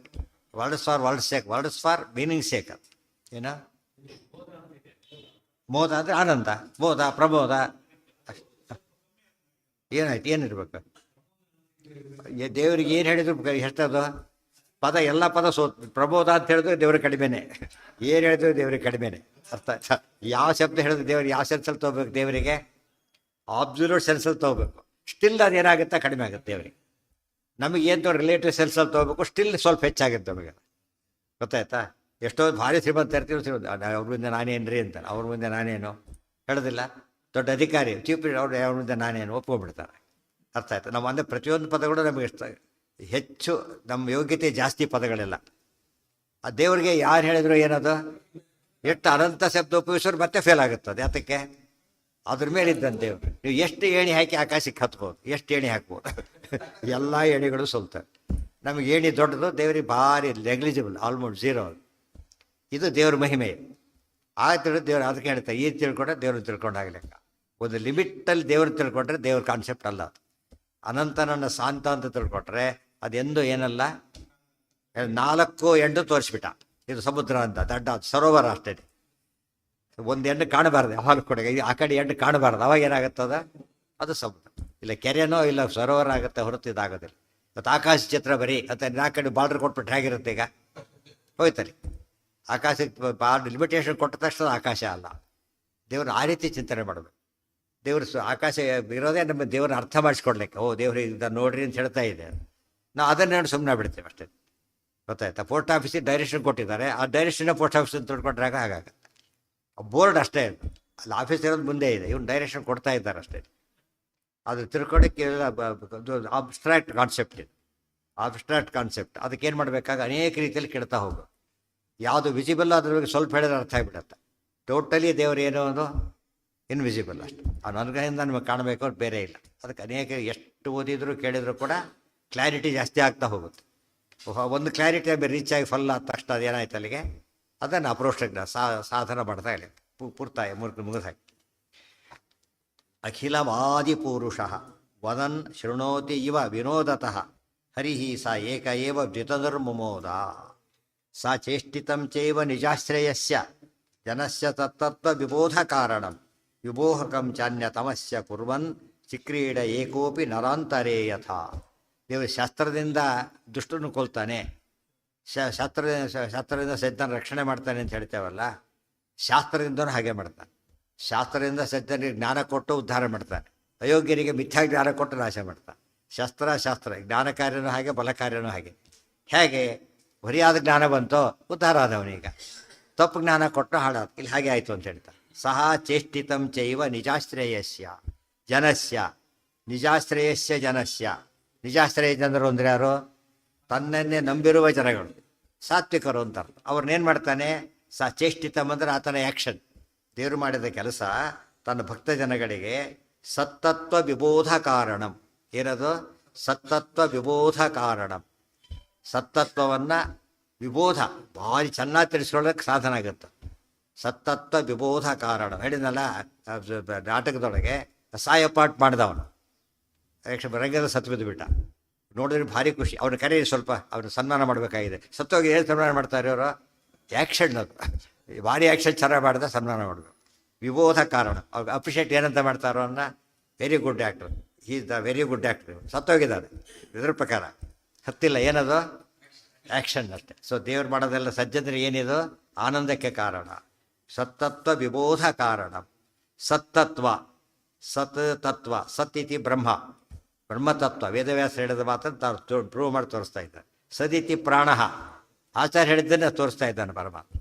ಅಂದರೆ ನಾವಿಬ್ಬರು ಹರಿಯ ಮತವೇ ಹನುಮನ ಮತ ಆದರೆ ಇಬ್ಬರು ಏನು ಹೇಳಿದ್ರು ಕೂಡ ಒಬ್ಬರದೇ ಮತ. ಸತ್ತತ್ವ ಬೋಧ ಅಲ್ಲ, ವಿಬೋಧ ಕಾರಣ, ವಿಶೇಷ ಜ್ಞಾನಕ್ಕೆ ಕಾರಣ. ಎಷ್ಟೇ ನಾವು ಕೇಳಿದಾಗ ನೀವು ಸ್ವಲ್ಪ ನೋಡಿದಾಗ ಜಾಸ್ತಿ ಅನಿಸುತ್ತೆ, ಮತ್ತೆ ಕೇಳಿದಾಗ ಇನ್ನೂ ಜಾಸ್ತಿ ಅನಿಸುತ್ತೆ, ಇನ್ನೊಂದು ಸತಿ ನೋಡಿದಾಗ ಏನಾಗುತ್ತೆ, ಇನ್ನೂ ಜಾಸ್ತಿ ಅನಿಸುತ್ತೆ. ಅದು ಪದ್ಧತಿ. ನೋಟ್ ಎಣಿಸ್ಕೊತಾ ಗೊತ್ತಿಲ್ಲ, ಮತ್ತೆ ನೋಡ್ತಾನೆ, ಸರಿಯಾಗಿದೆಯೋ ಇಲ್ಲ ಅಂತ ನೋಡಿ ಕನ್ಫರ್ಮ್ ಮಾಡ್ಕೊತಾನೆ. ಅದಕ್ಕೆ ವ್ಯಾಲ್ಯೂಯಬಲ್ ಥಿಂಗ್. ಕೆಲದನ್ನ ಮತ್ತೆ ನೋಡಬಾರದು. ತದಲಂ ಬಹುಲೋಕ ವಿಚಿಂತನಯ. ಲೋಕದ ವಿಷಯ ಬಂದಾಗ ಭಾಳ ಸೀರಿಯಸ್ ಆಗಿ ಯೋಚನೆ ಮಾಡಬಾರ್ದು. ಯಾರೋ ಕಬ್ಬಿಣ ತಂದು ಹಾಕ್ತಾ ಇರೋದಷ್ಟು ಫ್ಯಾಬ್ರಿಕೇಷನ್ಗೆ ಎಲ್ಲ ಚೆಕ್ ಮಾಡ್ತಾ ಕೊಡೋದಿಲ್ಲ ಯಾರು ಬಿಟ್ಟ. ಯಾತಕ್ಕೆ? ಅವ್ನು ತರ್ತ ಹಾಕ್ತಾರೆ, ಬಿಲ್ ಕೊಟ್ಕೊಂಡು ನೋಡಿ ಕೂಡ ನೋಡೋದಿಲ್ಲ. ಹೇಳಿದ ಮಾಡಿದ್ರೆ ಅಷ್ಟೇ ನೋಡೋದು. ಯಾಕೆ? ಅಷ್ಟೇ ಅದು ನೋಡಿ. ಅದು ಬಂಗಾರ ಕೊಟ್ಟ ನೋಡಿ, ಆ ಕಡೆ ಈ ಕಡೆ ನೋಡು, ಆ ಕಡೆ ನೋಡಿದ್ದೆ ಅದನ್ನು. ಯಾತಕ್ಕೆ? ವ್ಯಾಲ್ಯೂ ಸಿಕ್ಕಾಪಟ್ಟೆ ಜಾಸ್ತಿ. ಶಾಸ್ತ್ರನ ಹಾಗೆ ನೋಡಬೇಕು. ಅದು ನೋಡೋದಕ್ಕೇನೆ ಸತ್ತತ್ವ ವಿಬೋಧ ಕಾರಣಂ. ಅದು ಎಕ್ಸ್ಪೀರಿಯನ್ಸ್ ಆದ ಜ್ಞಾನ ಜಾಸ್ತಿ ಬರುತ್ತಲ್ಲೇನು. ಅದು ತಿಳಿದವ್ರನ್ನ ಕೇಳಬೇಕು ಅಂತ ಹೇಳೋದಿಲ್ಲ. ಬೇರೆ ತೊಗೊಳಗೆ ತಾನು ಹೋಗ್ತಾನೆ, ಯಾರನ್ನೋ ಕಳಿಸ್ಬಿಡ್ತಾನೆ, ನಾನು ಹೋಗ್ತಾನೆ. ಇದನ್ನ ಒಬ್ರು ಗೈಡ್ ಕರ್ಕೊಂಡು ಹೋಗ್ತಾನೆ. ನೀವು ಬನ್ನಿ, ಜೊತೆ ಬನ್ನಿ, ತುಂಬ ಕಾಸ್ಟ್ಲಿ ಪದಾರ್ಥ ಸ್ವಲ್ಪ ಬನ್ನಿ. ಯಾಕೆ? ನಮಗೆ ಗೊತ್ತಾಗಲ್ಲ, ಭಾರಿ ಕಷ್ಟ, ನಾಳೆ ತೊಂದರೆ ಆಗ್ಬೋದು, ಬನ್ನಿ ಅಂತ. ಅದಕ್ಕೆ ಗುರು ಅಂದರೆ ಅವರೇನು? ಗುರುಗಳು ಹೇಳ್ತಾರೆ, ಇದು ಸರಿಯಾದ ಬಂಗಾರ ಅಲ್ಲ, ಸರಿಯಾದ ಶಾಸ್ತ್ರ ಅಲ್ಲ, ಒಳ್ಳೆಯ ಶಾಸ್ತ್ರ ಇದು, ಓದು ಅಂತ ಹೇಳ್ತಾರಲ್ಲ ಹಾಗೆ. ಆದ್ದರಿಂದ ಗೈಡೆನ್ಸ್ ಬೇಕೇ ಬೇಕು. ಗುರುಗಳಿಲ್ಲದೆ ಹೋದರೆ ಎಂದೂ ಕೂಡ ಒಳ್ಳೆಯ ಪದಾರ್ಥ ಸಿಗ್ಲಿಕ್ಕೆ ಸಾಧ್ಯ ಇಲ್ಲ. ನಮಗೆ ಅಷ್ಟು ಅನುಭವ ಇದ್ದಿದ್ರೆ ನಾವು ಇಲ್ಲಿರ್ತಾನೆ ಇರಲಿ, ಆ ಸ್ಥಾನದಲ್ಲೇ ಇರ್ತಿದ್ವಿ. ಅದಿಲ್ಲ ಅಂದಮೇಲೆ ನಾವು ಕೇಳೋದನ್ನ ಅಭ್ಯಾಸ ಮಾಡಲೇಬೇಕು. ಯಾರ ಮಾತು ಕೇಳೋದಿಲ್ಲ, ಕೇಳಬೇಡ. ಸರಿ, ನಿನಗೆಲ್ಲ ಗೊತ್ತಿದ್ರೆ, ನಿನಗೂ ಗೊತ್ತಿಲ್ಲ, ಯಾರ ಮಾತು ಕೇಳೋದಿಲ್ಲ ಅಂದರೆ ಹಾಳಾಗಿ ಹೋಗ್ತಾರೆ ಅಷ್ಟೇ. ಔಷಧಿ ಬೇಡ, ರೋಗ ಇಲ್ಲ, ಸರಿ, ರೋಗ ಇದೆ, ಔಷಧಿ ಬೇಡ ಅಂದರೆ ಸತ್ತು ಹೋಗ್ತಾರೆ. ಅದು ಒಪ್ಕೋಬೇಕು ನಾವು ಒಂದು ಸ್ಟೇಜಲ್ಲಿ. ತನ್ನ ದುರಹಂಕಾರ ಇವತ್ತೇನಾಗಿದೆ, ಯಾರನ್ನು ಕೇಳಬೇಡಿ, ನೀವು ಇಷ್ಟ ಬಂದಾಗ ಮಾಡಿ. ಇಷ್ಟ ಬಂದಾಗ ಮಾಡೋಕ್ಕೆ ಇದು ಹಾಕಬೇಕು. ಇಷ್ಟ ಬಂದಾಗ ಟ್ರೈ ಮಾಡಿದ್ರೆ ಸಿಡ್ಕೊಂಡು ಹೋಗ್ತಾರೆ ಮೊದಲು. ಇಷ್ಟ ಬಂದಾಗ ಟ್ರೈ ಮಾಡೋಂಗಿಲ್ಲ ಅವನು. ಮನೆಯಲ್ಲಿ ಮಾತ್ರ ಇಷ್ಟ ಇವತ್ತು ವರ್ಷ ಎಲ್ಲೂ ಇಷ್ಟ ಬಂದಾಗಿರಕ್ಕೆ ಬರಲ್ಲ. ಮನೆಯಲ್ಲಿ ಹೋದೇ ಇಷ್ಟ ಬಂದಾಗಿರ್ತಾರೆ, ಮನೆ ಹಾಳು ಮಾಡಿಬಿಡ್ತಾರೆ. ಹಾಗಿರಬಾರ್ದು. ರೂಲ್ಸ್ ಆ್ಯಂಡ್ ರೆಗ್ಯುಲೇಷನ್ ಫಾಲೋ ಮಾಡಲೇಬೇಕು. ಅವರು ಹೇಳಿದ್ದಾರೆ ಎಷ್ಟೊತ್ತು ಹೇಳೋದಿಲ್ಲ.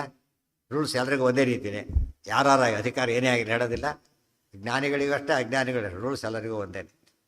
ಜ್ಞಾನೀಚ ಕರ್ಮಾಣಿ ಸದೋದಿತಾನಿ ಕುರ್ಯಾದ ಕಾಮಃ ಸತತಂ ಭವೇತ. ಎಷ್ಟು ದೊಡ್ಡ ಜ್ಞಾನಿಯಾಗಿದ್ದರೂ ಕೂಡ ಜ್ಞಾನಿ ಎಂಬುದನ್ನು ಹ್ಯಾಕೆ ಪ್ರೂವ್ ಮಾಡೋಕೆ ಗೊತ್ತಾ ಅವನು? ಧರ್ಮ ವೈಲೇಟ್ ಮಾಡಿ ಅಲ್ಲ, ಫಾಲೋ ಮಾಡಿ ತೋರಿಸ್ಬೇಕಾದ್ರೆ ಅದು ಜ್ಞಾನದ ಲಕ್ಷಣ. ಇವತ್ತೇನಾಗಿದೆ ಗೊತ್ತಾ, ನಾನು ಭಾರಿ ದೊಡ್ಡವನು ಅದನ್ನು ಏನು ಬೇಕಾದ್ರೂ ಮಾಡ್ತೇನೆ, ತಪ್ಪದು. ಭಾರಿ ದೊಡ್ಡವನಾಗಿದ್ದಕ್ಕೆ ಏನು ಮಾಡಬಾರ್ದು ಮಾಡೋ ಎರಡು ಕೆಲಸ ಇದೆ. ಒಂದು ಉಳಿದವ್ರು ನಮ್ಮನ್ನು ಅಬ್ಸರ್ವ್ ಮಾಡ್ತಾರೆ, ಆದ್ದರಿಂದ ನಾನು ಏನು ಮಾಡಬೇಕೀಗ? ಅವ್ರು ನಮ್ಮ ಅಬ್ಸರ್ವ್ ಮಾಡೋದೇ ಅವ್ರಿಗೆ ಎಜುಕೇಷನ್ ಪಾಪ. ಈ ರೀತಿ ಅಬ್ಸರ್ವ್ ಮಾಡಿ ಏನಾಗುತ್ತದೋ ಹಾಳಾಗಿ ಹೋಗ್ಬಿಡ್ತಾರೆ ಎಲ್ಲರೂ.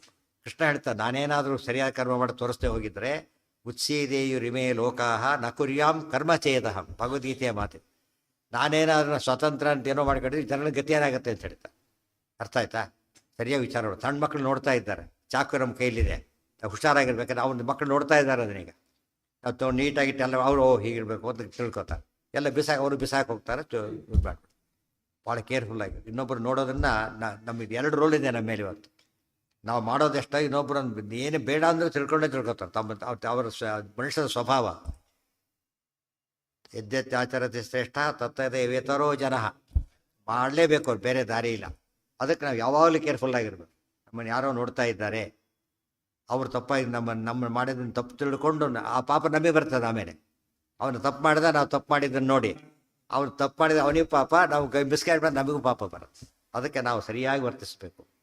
ನಮಗೆ ಬರುತ್ತೆ, ನಾವು ದೊಡ್ಡ ಅಧಿಕಾರಿ ಕಡೆ ಹೋಗ್ಬೋದು, ಇಲ್ಲ ಹೋಗಬಾರ್ದು. ಯಾಕೆ ಬಿಡಿದವ್ರು ಹಾಗೆ ಹೋಗ್ತಾರೆ. ಆಮೇಲೆ ಕೊಟ್ಟಾಗಲೇ ಹೋಗಬೇಕು. ಕೀಪ್ ಲೆಫ್ಟ್ ಇದೆ, ನೀವು ಅದನ್ನೇ ಫಾಲೋ ಮಾಡಬೇಕು, ಬೇರೆ ದಾರಿನೇ ಏನೋ ಅದೇ ದಾರಿ. ದೊಡ್ಡವ್ರ ಯಾವಾಗಲೂ ದೊಡ್ಡವ್ರ ಗೈಡೆನ್ಸ್ ಇಲ್ಲದೆ ಮನುಷ್ಯ ಚಿಕ್ಕ ಮಕ್ಳು ಹೇಗೆ ಬೆಳೀತಾರೆ ಆಗಿದೆ. ನಾನೊಬ್ಬರು ಏನು ಬೆಳೀತೀನಿ, ಬಿದ್ದು ಸತ್ತೋಗ್ತಿದ್ದೆ ಅಷ್ಟೇ. ಇನ್ನೊಬ್ಬ ಬಾಯಲ್ಲಿ ಇಡಬೇಕು, ಅವನಿಗೆ ಬಂದು ತಿನ್ನಕ್ಕೆ ಕೂಡ ಬರೋದಿಲ್ಲ, ಕಲಿಸ್ಕೊಳ್ಳೋಕ್ಕೂ ಬರೋದಿಲ್ಲ, ತಿನ್ನೋಕ್ಕೂ ಬರೋದಿಲ್ಲ, ಏನು ತಿನ್ಬೇಕು ಅದೂ ಗೊತ್ತಿಲ್ಲ.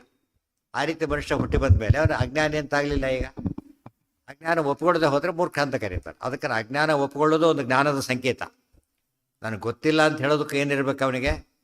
ಅಷ್ಟು ತಿಳುವಳಿಕೆ ಇರಬೇಕಲ್ಲ. ಇವ್ರಿಗೆ ಗೊತ್ತಿಲ್ಲ ಅಂತ ಹೇಳೋದಕ್ಕೂ ಕಲ್ಲಿನ ಯಾರು ಕೇಳ್ತಾರೆ, ಗೊತ್ತಿದೆ ಅಂತ ಕಲ್ಲಿನ ಕೇಳೋದಿಲ್ಲ. ಅದಕ್ಕೆ ಅದಕ್ಕೆ ಜಡದ ಗೊತ್ತೇ ಇಲ್ಲ ಅವನಿಗೆ. ಗೊತ್ತಿಲ್ಲ ಅನ್ನೋಕ್ಕೂ ಜ್ಞಾನ ಬೇಕು, ಗೊತ್ತಿದೆ ಅನ್ನೋಕ್ಕೂ ಜ್ಞಾನ ಬೇಕು. ಗೊತ್ತಿಲ್ಲ ಅನ್ನೋ ಜ್ಞಾನ, ಗೊತ್ತಿದೆ ಅನ್ನೋ ಜ್ಞಾನ ತಗೊಳ್ಳೋದಕ್ಕೆ ಏನಾಗುತ್ತೆ? ಅರ್ಹತೆ ತಂದ್ಕೊಡು. ನಮ್ಮಲ್ಲಿ ಮಾತೆತ್ತಿರ ಅಹಂಕಾರ, ದುರಹಂಕಾರ, ದೊಡ್ಡವ್ರನ್ನ ಬೈಯೋದು, ಇಷ್ಟೇ ನಮ್ಮ ದುರಭ್ಯಾಸ. ಅಷ್ಟೆ ಹಾಗಿರಬಾರ್ದು. ಮನುಷ್ಯ ಓಪನ್ ಆಗಿತ್ತು, ಹಂಬಲ್ ಆಗಿತ್ತು, ತಾನು ಗುರಿ ಒಂದಿದೆ ಅದನ್ನು ಸಾಧಿಸ್ಬೇಕು. ಅವರು ಗುರಿ ಸಾಧಿಸೋದು ದೇವರು ಕಳಿಸಿದ್ದಾರೆ ಹೊರತು ನಮ್ಮ ಕೆಲಸ ಅಲ್ಲ. ಜ್ಞಾನ ಸಂಪಾದನೆ, ಭಕ್ತಿ ಸಂಪಾದನೆ ಅವೆರಡೇ ಮುಖ್ಯ ಗೋಲಾಗಿರ್ಬೇಕು. ತತಸ್ಸ ಕಾರುಣ್ಯ ನಿಧಿ ವಿಮೋಹಕಂಚ ಅನ್ಯತಮಸ್ಯ ಕುರ್ವನ್. ನೋಡಿ, ನಿಜಾಶ್ರಯಸ್ಯ ಜನಸ್ಯ ಸತ್ವತ್ವ ವಿಬೋಧ ಕಾರಣ, ಅನ್ಯತಮಸ್ಯ ವಿಮೋಹಕಂ. ಇವರಿಗೆ ಜ್ಞಾನಕ, ಇವರಿಗೆ ತಾರಕ, ಇವರಿಗೆ ಬೋಧಕ, ಅವರಿಗೆ ಬಾಧಕ. ಅದಕ್ಕೆ ಮಾಧವ ಸಾಧಕ ಒಂದೇ, ಬಾಧಕ ಬೋಧಕ ಶುದ್ಧ ಸಮಾಧಿ. ಅಯೋಗ್ಯರಿಗೆ ಬಾಧಕ, ಯೋಗ್ಯರಿಗೆ ಬೋಧಕ. ಪದ ಹಾಗೆ ಇಟ್ಟಿದ್ದಾರೆ. ಇವೆಲ್ಲ ಕಾನ್ಸೆಪ್ಟ್ ಗೊತ್ತಿದ್ರೆ ಹೇಳ್ಬೇಕಾದ್ರೆ ಏನಾಗುತ್ತೆ, ತಕ್ಷಣವೇ ಜ್ಞಾಪಕ ಆಗುತ್ತೆ. ಅದಿಷ್ಟು ಕೂಡ ಸಾಧಕ ಬಾಧಕ ಬೋಧಕ ಶುದ್ಧ ಸಮಾಧಿ ಹೇಗೆ, ಇವೆಲ್ಲ ಪದ ಜ್ಞಾಪಕ ಆಗುತ್ತೆ. ಆಗ ಸ್ತೋತ್ರ ಭಕ್ತಿಯನ್ನು ಹೇಳೋದಕ್ಕೆ ಬರುತ್ತೆ. ಬರೀ ವರ್ಡ್ಸ್ ಹೇಳಿದ್ದೀನಿ, ವರ್ಡ್ಸ್ ಬೇರೆ, ಕಾನ್ಸೆಪ್ಟ್ ಬೇರೆ.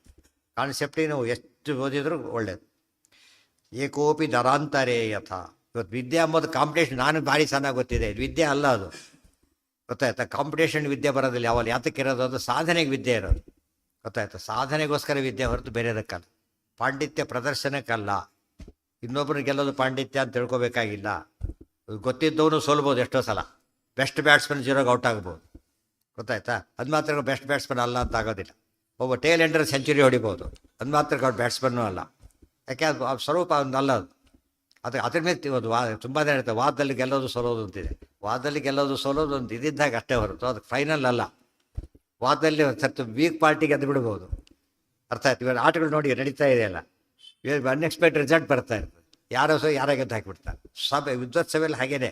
ಆ ಕಾಲಕ್ಕೆ ಅವ್ರಿಗೆ ಸರಿ ಇಲ್ಲ, ಮೂಡವತ್ತಿಂದ ಪಾಪ ಮೂಡ್ ಸರಿ ಇಲ್ಲ, ಆ ಕಾಲಕ್ಕೆ ಜ್ಞಾಪಕ ಆಗಲಿಲ್ಲ, ಸೋತು ಬಿಡ್ತಾರೆ. ಇದು ಡೆಸ್ಸಿವ್ ಅಲ್ಲ. ಒಬ್ಬ ಗೆದ್ದು ಬಿಟ್ಟ, ಅದು ಡೆಸ್ಸಿವ್ ಅಲ್ಲ.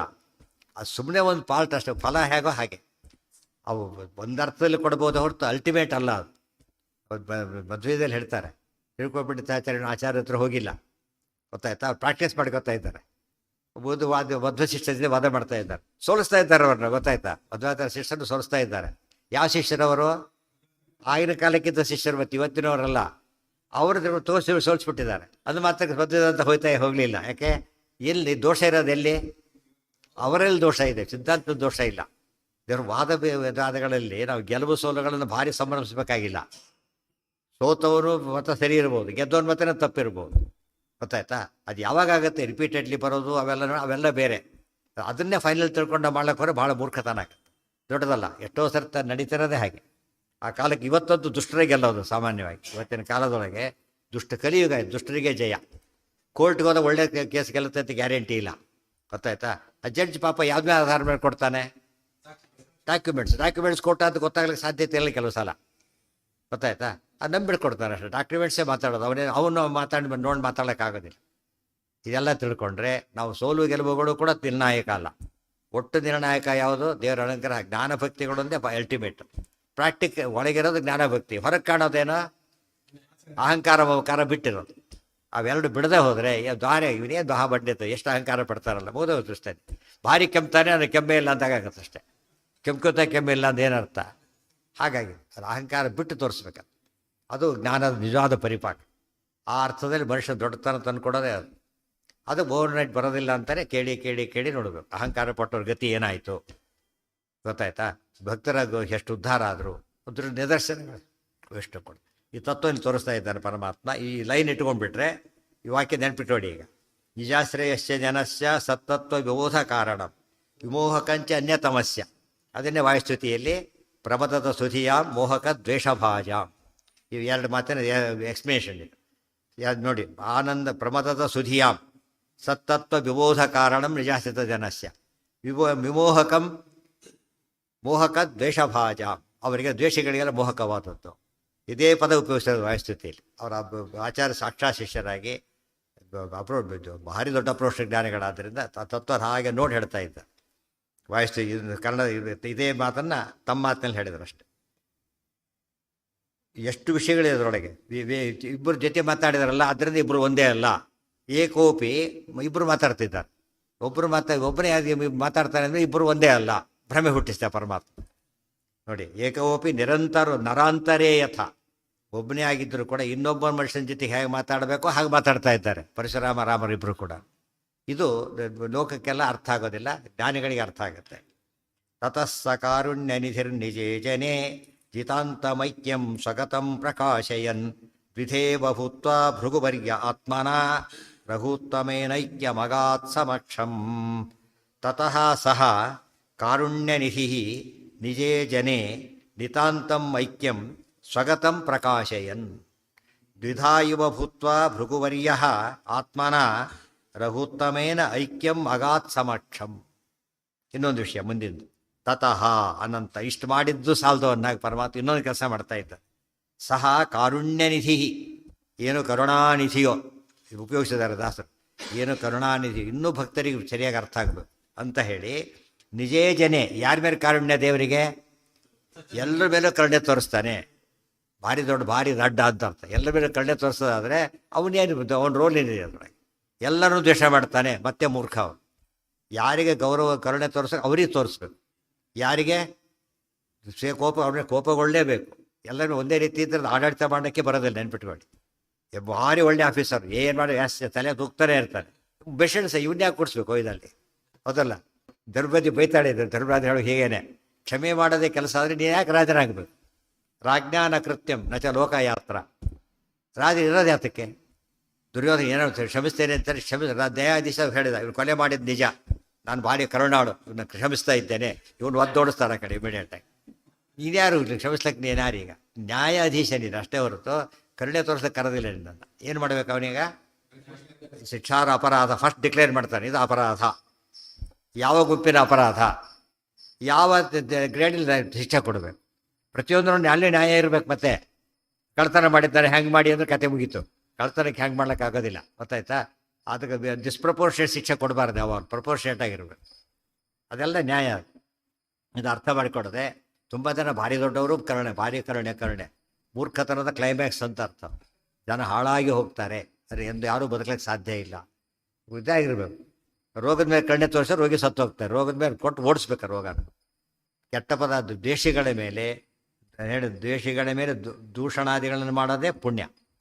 ಯೋಗ್ಯರ ಮೇಲೆ ಕರುಣೆ ಭಕ್ತಿ ಮಾಡೋದೇ ಕರ್ತವ್ಯ. ಅದನ್ನು ಹೇಳೋದಕ್ಕೆ ನಿಜೇ ಜನೇ ನಿತಾಂತಮೈಕ್ಯಂ. ನಿತಾಂತಮೈಕ್ಯಂ ಎಷ್ಟು ಒಳ್ಳೆ ಪದ. ನಿತಾಂತ ಅಬ್ಸಲ್ಯೂಟ್ ಐಕ್ಯಂ, ಅತ್ಯಂತ ಅಭೇದ ಇದೆ ಅಂತ ತೋರಿಸ್ತಾ ಇದ್ದಾನೆ. ಅದನ್ನು ಹೇಗೆ ಗೊತ್ತಾಗಬೇಕೀಗ? ಸ್ವಗತಂ ಪ್ರಕಾಶಯನ್ ತೋರ್ಸೋಕ್ಕೋಸ್ಕರ ಮುಂದಿನ ಹೇಗಿದೆ ನೋಡಿ. ದ್ವಿಧಾ ಇವ ಭೂತ್ವ. ಇಷ್ಟೊತ್ತು ಇಬ್ಬರು ಬೇರೆ ಬೇರೆ ಇದ್ದಾಗಿದ್ರಲ್ಲ, ರಾಮ ಪರಶುರಾಮ. ದ್ವಿಧಾ ಇವ ಭೂತ್ವ, ಇಬ್ಬರಿದ್ದಾಗಿದ್ದರು. ಭೃಗುವರ್ಯ ಪರಶುರಾಮ ದೇವರು ಆತ್ಮನ ರಘುತ್ತಮೇನ ಐಕ್ಯಮಗಾತ್ ಸಮಕ್ಷ. ನೋಡ್ತಿರ್ಲಿಕ್ಕೆ ರಾಮದೇವರೊಳಗೆ ಸೇರ್ಕೊಂಡ್ಬಿಡ್ತಾರೆ ಅವ್ರು. ನೋಡ್ತಿರ್ಲಿಕ್ಕೆ ಪರಶುರಾಮ ದೇವರು ಇಲ್ಲೇ ಇಲ್ಲ. ಎಲ್ಲೋದ್ರೆ ಅವರೀಗ ರಾಮದೇವರೊಳಗೆ ಸೇರ್ಕೊಂಡ್ಬಿಡ್ತಾರೆ. ಏನು ಗೊತ್ತಾ ಇದು? ಯಾರಿಗಿದೆ ಇದೇನು ಗೊತ್ತಾಗಬೇಕೀಗ ಇದರಿಂದ? ಇಬ್ಬರು ಒಂದೇ. ಇಷ್ಟೆಲ್ಲ ಇದ್ದರೂ ಮತ್ತೆ ಶುರು ಮಾಡಿದ ಪರಶುರಾಮ ಗರ್ವಭಂಗ. ಹರಿಕಥೆ ಟಾಪಿಕ್ಕೇ ಅದು, ಪರಶುರಾಮ ಗರ್ವಭಂಗ ಅಂತ ಹೇಳಿದ್ರು. ಇಲ್ಲೊಂದು ಗರ್ವಭಂಗ, ಭೀಷ್ಮ ಜೊತೆ ಸೋತ್ಮ ಅಲ್ಲೊಂದು ಗರ್ವಭಂಗ. ಪರಶುರಾಮ ದೇವರು ಗರ್ವಭಂಗ ಅಂತ ಅಂದೊಂದು ಅಂದ್ಕೊಂಡಿದ್ದಕ್ಕೇನಾದ ಇವನು ಗೊತ್ತಲ್ಲ, ಹೋಗ್ಬಿಟ್ಟ. ಅದು ಅನ್ನದ ಬಸಿಗೆ ದಾರಿ, ಬರೀ ಸಾವಲ್ಲ. ಪರಶುರಾಮ ಸಾಕ್ಷಾತ್ ನಾರಾಯಣ. ಅದನ್ನ ತೋರ್ಸೋಕ್ಕೋಸ್ಕರ ದ್ವಿಧಾ ಇವ ಭೂತ್ವ. ಇಷ್ಟೊತ್ತು ದ್ವಿಧಾ ಇವ ಭೂತ್ವ ಭೃಗುವರ್ಯ ಆತ್ಮನ ರಘುತ್ತಮೇನ ಐಕ್ಯಂ ಮಗಾತ್. ಐಕ್ಯವನ್ನೇ ಹೊಂದಿಬಿಟ್ಟ. ಹೇಗೆ? ಸಮಕ್ಷಂ. ಸಮಕ್ಷಂ ಅಂದ್ರೇನು? ಅಕ್ಷ ಅಂದರೆ ಅಕ್ಷಿ ಅಂದರೆ ಕಣ್ಣು, ಎಲ್ಲರ ಕಣ್ಣೆದುರು ಅಂತ ಅರ್ಥ. ಪ್ರತ್ಯಕ್ಷಂ ಅಂತ ಅರ್ಥ. ಸಮಕ್ಷಂ ಶಬ್ದಕ್ಕೆ ಪ್ರತ್ಯಕ್ಷವಾಗಿಯೇ ನೋಡಿ. ಇನ್ನೂ ಡೌಟ್ ಬಂದರೆ ಅದಕ್ಕೆ ಇನ್ನೇನು ಹೇಳಬೇಕು ಅವ್ರಿಗೆ? ಇಷ್ಟು ತೋರಿಸಿರು ತಿಳಿದಿಲ್ಲ ಅಂದರೆ ಅವನು ಅಯೋಗ್ಯನೇ ಅಂತ ಅರ್ಥ.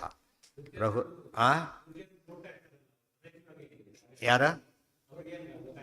ಯಾರಿಗೆ?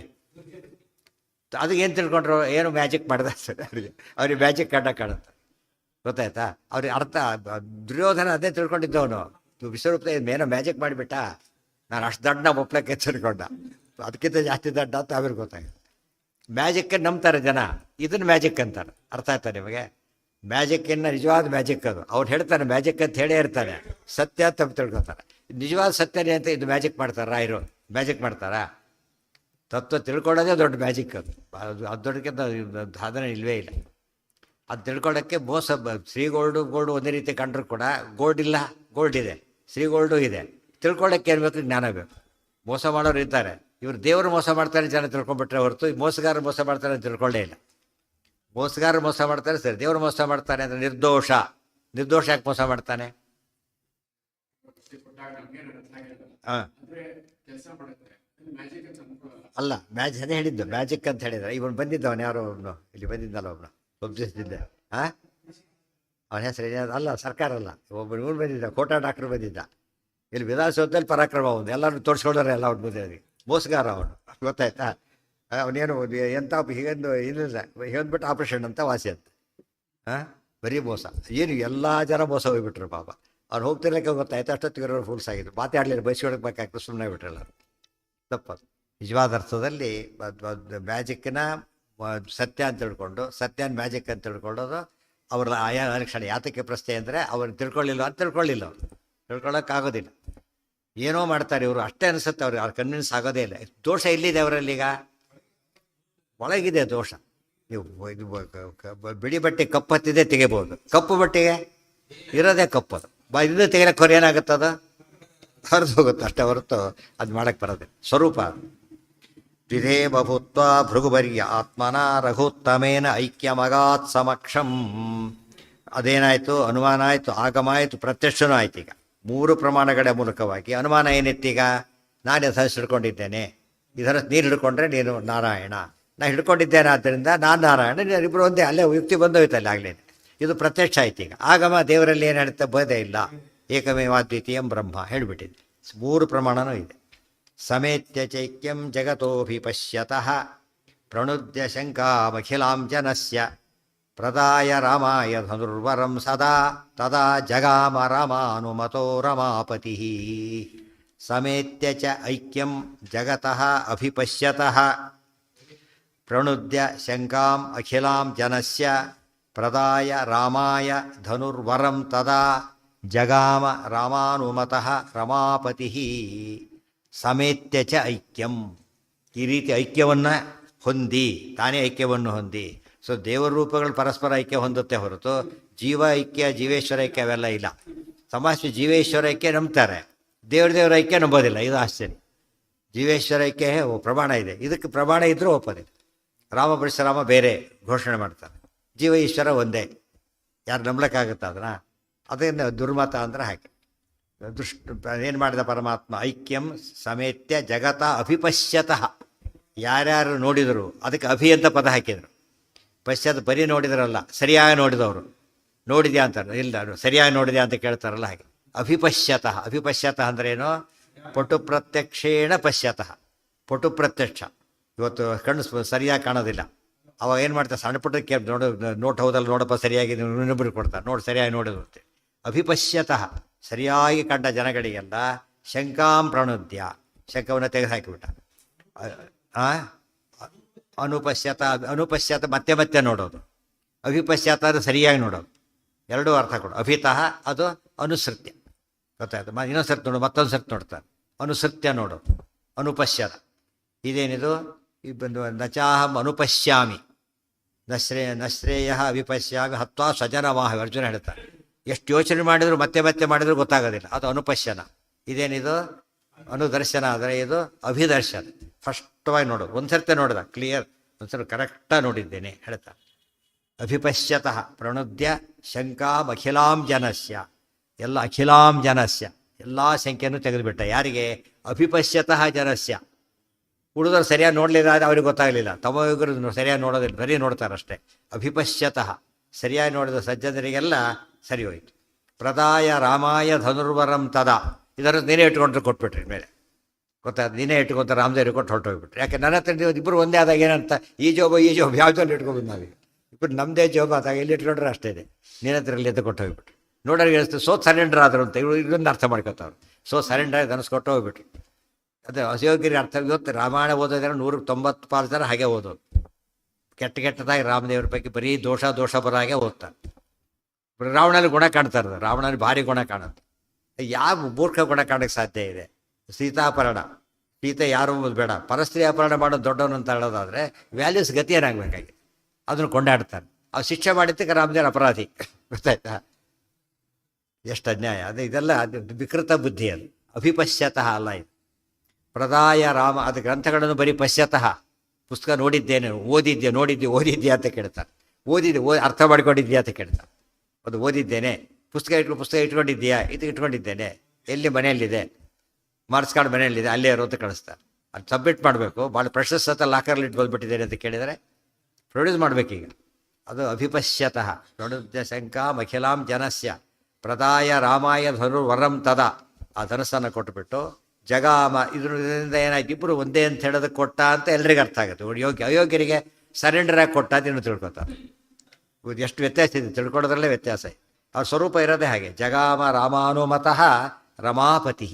ರಾಮಾನುಮತನಾದ ರಮಾಪತಿಯಾದ ಪರಶುರಾಮ ದೇವರು ಹೊರಟರು. ಇದೆಲ್ಲ ಯಾಕೆ ಹೇಳಬೇಕಾಗಿತ್ತು ಆಚಾರ್ಯರು? ಅವರು ಕಾರುಣ್ಯ. ಆಚಾರ್ಯ ಕಾರುಣ್ಯ ಎಷ್ಟು ಅಂತ ಕೇಳಿದರೆ, ಈ ವಿಷಯ ತತ್ವವನ್ನು ಹೇಳೋದಾದ್ರೆ ಭಾರಿ ಬೇಕು ಅದಕ್ಕೆ. ಆಚಾರ್ಯ ಅಲ್ಲಿಂದ ಬಂದು ಹೇಳ್ತಾರೆ, ಅದಕ್ಕೂ ದೂರಿಂದ ಒಂದು ಪ್ರವಚನ ಮಾಡ್ತಾರೆ ಅಂದರೆ ಗೌರವ ಜಾಸ್ತಿ. ಅಲ್ಲೇನು ಸತ್ಯರೋಗದ ಅತಲ ಭೂ ಭುವ ಸ್ವಹ ಮಹಾ ಜನಃ ತಪಃ ಸತ್ಯಂ. ಅಷ್ಟು ದೂರದ ಬರಬೇಕಾ? ಕೇಳೋರು ಬಂದರೆ ಸರಿ, ಹೇಳೋರು ಹೋಗ್ಬೇಕಾ ಅಲ್ಲಿಗೆ? ಅದು ಎಷ್ಟು ಕಾರುಣ್ಯ ಇರಬೇಕಾದ್ರೆ. ಅದು ಹೋಲಪ್ಪ, ಫ್ರಮ್ ಬ್ಯಾಡ್ ಟು ಗುಡ್ ಬಂದರೆ ಸರಿ. ಸತ್ಯಲೋಕ ಹೈಯೆಸ್ಟ್ ಪ್ಲೇಸು, ಇದು ವರ್ಸ್ಟು. ಅಲ್ಲಿಗೆ ಯಾರು ಬರ್ತಾರೆ? ಸ್ಲಮ್ನಲ್ಲಿ ಹೋಗಿ ಮಾಡ್ತಾರೆ ಲೆಕ್ಕ. ಆದರೂ ಬರ್ತಾರೆ ಅಂದರೆ ಎಷ್ಟು ಕಾರುಣ್ಯ. ಅದು ಹೇಗೆ ಹೇಳ್ತಾರೆ? ತಿಳಿಯಾಗಿ ಹೇಳ್ತಾರೆ. ಅವ್ರು ಏನಾದ್ರು ತರ್ಕದ ಪೈ ಹೇಳಿಬಿಟ್ಟಿದ್ರೆ ಯಾರ್ಯಾರಿಗೂ ಅರ್ಥ ಆಗ್ತಿದ್ದಿಲ್ಲ. ಇವಾಗ ಸಾಮಾನ್ಯವಾಗಿ ಸರ್ವಮೂಲ ಸುಲಭ, ಸ್ವಲ್ಪ ಟೀಕಾ ಸ್ವಲ್ಪ ಕಷ್ಟ, ಟಿಪ್ಪಣಿ ಭಾರಿ ಕಷ್ಟ. ಹೇಳೋರೊತ್ತು ಇನ್ನೂ ಕೆಡಿಸಿ ಬೇಡ ಮಾಡಿಬಿಡ್ತಾರೆ. ಯಾಕಂದರೆ ಡಿಫಿಕಲ್ಟ್ ಮಾಡಿದರೆ ಜ್ಞಾನ ಅಂತ ತಿಳ್ಕೊಂಡಿರೋದು ಅಲ್ಲ. ಏನಾಗಬೇಕದು? ಟೀಕಾರ ಡಿಫಿಕಲ್ಟಿ ಯಾತಕ್ಕೆ ಅಂದರೆ ಅದು ಅನಿವಾರ್ಯ ಅಂತ ಹೇಳಬೇಕಾದ್ರೆ ಹೇಳಬೇಕಾಗಿತ್ತು. ಟಿಪ್ಪಣಿ ಕಾರ್ಯ ಕರ್ತವ್ಯ ಆಗಿತ್ತು. ಅದು ಕರ್ತವ್ಯದಿಂದ ಮಾಡೋದು ಅನಿವಾರ್ಯ. ಇವತ್ತು ಕಲ್ಲು ಗಟ್ಟಿ ಇರುತ್ತೆ, ಏನು ಮಾಡೋಕ್ಕಾಗೋದಿಲ್ಲ. ಆದರೆ ಶೋಗೋಸ್ಕರ ಮಾಡಿದ್ರೆ ತಪ್ಪದು. ನಿಮಗೆ ಭಾರಿ ಗೊತ್ತಿದೆ ಅಂತ ತೋರ್ಸೋಕ್ಕೋಸ್ಕರ ಕನ್ಫ್ಯೂಸ್ ಮಾಡಿಬಿಟ್ಟು ಏನು ಅರ್ಥ ಆಗಲಿಲ್ಲ ಹೋದಲ್ಲ, ಅದಕ್ಕೆ ನಾನು ಪಂಡಿತ ನೀವಲ್ಲ ಅಂತ ನಿಮಗೆ ಅರ್ಥ ಆಗಲಿಲ್ಲ ಅಂದರೆ ನಾನು ಪಂಡಿತ ಅಂತ ಪ್ರೂವ್ ಆದಾಗ ಲೆಕ್ಕ. ಅರ್ಥ ಆಯ್ತಾ? ಇದು ಭ್ರಮೆ. ಇದು ಆ ಭ್ರಮೆ ಬರಬಾರ್ದು ಎಂದು ಕೊಟ್ಟು. ಪುಣ್ಯಕ್ಕೆ ನಾವು ಕಾಲೇಜ್ ಮಿಸ್ಟ್ರಿಗಳೆಲ್ಲ ಇರಲ್ಲ, ಅವರೆಲ್ಲ ಏನು ಕಾನ್ಸೆಪ್ಟ್ ಮಾಡಿರ್ತಾರೆ ಅವರು. ಇವತ್ತು ಅದರಿಂದ ಜ್ಞಾನ ಬೆಳೆಯುತ್ತದೆ. ಆ ಜ್ಞಾನ ಯಾತಕ್ಕೆ ಬೆಳೆಯುತ್ತೆ ಗೊತ್ತಾ ನಿಮಗೆ? ನೋಡಿ, 5 ವರ್ಷದಿಂದ ಏನೂ ಅಲ್ಲ ಅವನು, ಇಂಜಿನಿಯರ್. ಅವನಿಗೆ ಸ್ವಲ್ಪ ದೊಡ್ಡ ಹೆಸರು ಮಾಡಿಬಿಡ್ತಾರೆ. 5 ವರ್ಷಕ್ಕೆ ಎಷ್ಟು ಜ್ಞಾನ ಬಂತು ಅವರಿಗೆ? 4 ವರ್ಷಕ್ಕೆ ಡಾಕ್ಟ್ರ್ ಎಷ್ಟು ಜ್ಞಾನ ಬರುತ್ತದ ನಮ್ಮಲ್ಲಿ 20 ವರ್ಷದವ್ರು ಯಾಕೆ ಬರೋದಿಲ್ಲ ಅಂದರೆ ದೇ ಟೀಚ್ ಓನ್ಲಿ ಇದು ಅಹಂಕಾರದ ಕಾನ್ಸೆಪ್ಟ್ ಬಂದ್ಬಿಡುತ್ತೆ. ನನಗೆ ಭಾರಿ ಗೊತ್ತಿದೆ, ಭಾರಿ ಗೊತ್ತಿದ್ದರೆ ನೀವು ತೋರಿಸ್ಬೇಕಾದ್ರೆ ಎಲ್ಲರೂ ಹಾಗಿಲ್ಲ, ಅದು ಬೇರೆ ಮಾತು. ಬಟ್ ಜನರಲ್ ಟ್ರೆಂಡ್ ಏನದು, ಅದಕ್ಕೆ ಗೊತ್ತಿದ್ದು ತೋರ್ಸೋಕ್ಕಲ್ಲ. ಡಾಕ್ಟ್ರು ಕರೀತಾರೆ, ನೋಡ್ತಾರೆ, ಕಳಿಸ್ಬಿಡ್ತಾರೆ ಅಷ್ಟೆ. ತಾನು ಬಿಡ್ದು ನೋಡಿದೆ ಎಷ್ಟು ಅವಾರ್ಡ್ ಎಷ್ಟು ಇದು ನೋಡಿ, ಯಾವ್ದು ತೋರ್ಸೋಕ್ಕೆ ಹೋಗಲ್ಲ. ಯಾತಕ್ಕೆ? ಅದು ತೊಗೊಂಡು ನಾನು ಏನು ಮಾಡಬೇಕಾಗಿಲ್ಲ. ರೋಗಿಗೆ ಇಂಪಾರ್ಟೆಂಟ್ ಅಲ್ಲ, ಅದು ಏನು ಬೇಕು ಅವನಿಗೆ. ಪಾಪ ರೋಗ ಒದ್ದಾಡ್ತಿದ್ದಾರೆ, ವಾಸಿ ಆಗಬೇಕಷ್ಟೇ. ಅವನ ಮೇಲೆ ಲೆಕ್ಚರ್ ಒಳಗೆ ಕೂತ್ಕೊಂಡ್ಬಿಟ್ರೆ ಎಂಥವ್ನು ದೊಡ್ಡ ಹೇಗೆ ಗೊತ್ತಾ ಏನೇನು ಮಾಡಿದ್ದೀನಿ ಗೊತ್ತಾ ನಾನೀಗ ಅಂತ ಕೇಳಿದರೆ ಅದು ಫೂರಿಶ್ನೆಸ್, ಅದು ಹುಚ್ಚ ಅಂತ ಕರೀತಾರೆ. ಅದು ಯಾರು ಇರ್ಲೆವೆಂಟ್ ಥಿಂಗ್ಸ್ ಅವೆಲ್ಲ ಕೊಟ್ಟು ರೆಲೆವೆನ್ಸ್. ನೀವು ಪಂಡಿತ ಅಂತ ಪ್ರೂವ್ ಮಾಡಿ ಕರೆಕ್ಟ್. ಏನು ಮಾಡಿ ಪ್ರೂವ್ ಮಾಡ್ಬೇಕು ನೀವೀಗ? ನಿಮ್ಮ ಪ್ರಶ್ನೆಗೆ ಉತ್ತರ ಕೊಟ್ಟು ಪ್ರೂವ್ ಮಾಡ್ಬೇಕು ಅಷ್ಟೇ. ಪ್ರಶ್ನೆಗೆ ಉತ್ತರ ಕೊಟ್ಟು ನಿಮಗೆ ತಿಳಿಬೇಕು, ಮುಖ್ಯ ಅದು ತಿಳಿಬೇಕೆ ಹೊರತು ನಿಮ್ಮ ಪಾಂಡಿತ್ಯ ನಮ್ದು ಅದರಿಂದ ನಾವು ಉದ್ಧಾರ ಆಗ್ತೀವಾ? ಸಾಧ್ಯ ಇಲ್ಲ. ಆ ಭ್ರಮೆ ಹೋಗ್ಬೇಕು ನಮಗೆ. ಎಲ್ಲರಲ್ಲಿ ಇಲ್ಲ ಅಂಬೋದು. ನಾವು ಹಿಂದಿನ ದಂಡರಾದ್ರು ಭಾರಿ ಗ್ರೇಟ್ ಅವರೆಲ್ಲ. ಜಯತೀರ್ಥಲ್ಲಿ ನೋಡಿದ್ರೆ ಬಹುಶಃ ಯಾರು ಮಾತಾಡಲಿಕ್ಕೆ ಬರೋದಿಲ್ಲ, ಏನೂ ಬರೋದಿಲ್ಲ ಅಂತ ಹೇಳಿದವರು. ಅವ್ರು ಬಹುಶಃ ಅಷ್ಟು ಗೊತ್ತಿದ್ದವ್ರು ಸರ್ವಜ್ಞ ಕಲ್ಪರು ಅಂತ ಅವ್ರ ಹೆಸರು. ನನಗೇನೂ ಬರೋದಿಲ್ಲ ಅಂತ ಹೇಳ್ಕೊಂಡಾಗ ಅದು ನೋಡಿದ್ರೆ ಯಾರಿಗೂ ಮತ್ತೆ ಅಹಂಕಾರ ಹೆಸರೇ ಬರಬಾರ್ದು. ಅದಕ್ಕೆ ರಾಯರು ಎಕ್ಸಾಂಪಲ್ ಕೊಡ್ತಾರೆ. ಅವ್ರು ಹಾಗೆ ಹೇಳಿದ ಮೇಲೆ ನಾವೇನು ಹೇಳೋದು ಅಂತ ಹೇಳ್ತಾರೆ. ನಾನಾ ಸಮುದ್ರರು ಜಯತೀರ್ಥರು ಅವರೇ ಹೇಳಿದ ಮೇಲೆ ನಾವೇನು ಹೇಳ್ಬೋದು? ಈ ಮಾತು ರಾಯರು ಹೇಗೆ ಅಪ್ಲಿಕೇಶನ್ ತೋರಿಸ್ತಾರೆ. ನಮಗೇನೋ ಅಹಂಕಾರ ಬಂದು ಎನಿಸ್ಕೊಂಡ್ಬಿಟ್ರೆ ಸಾಕು, ಅವ್ರನ್ನ ಹೋಗ್ಬಿಡ್ತೀವಿ.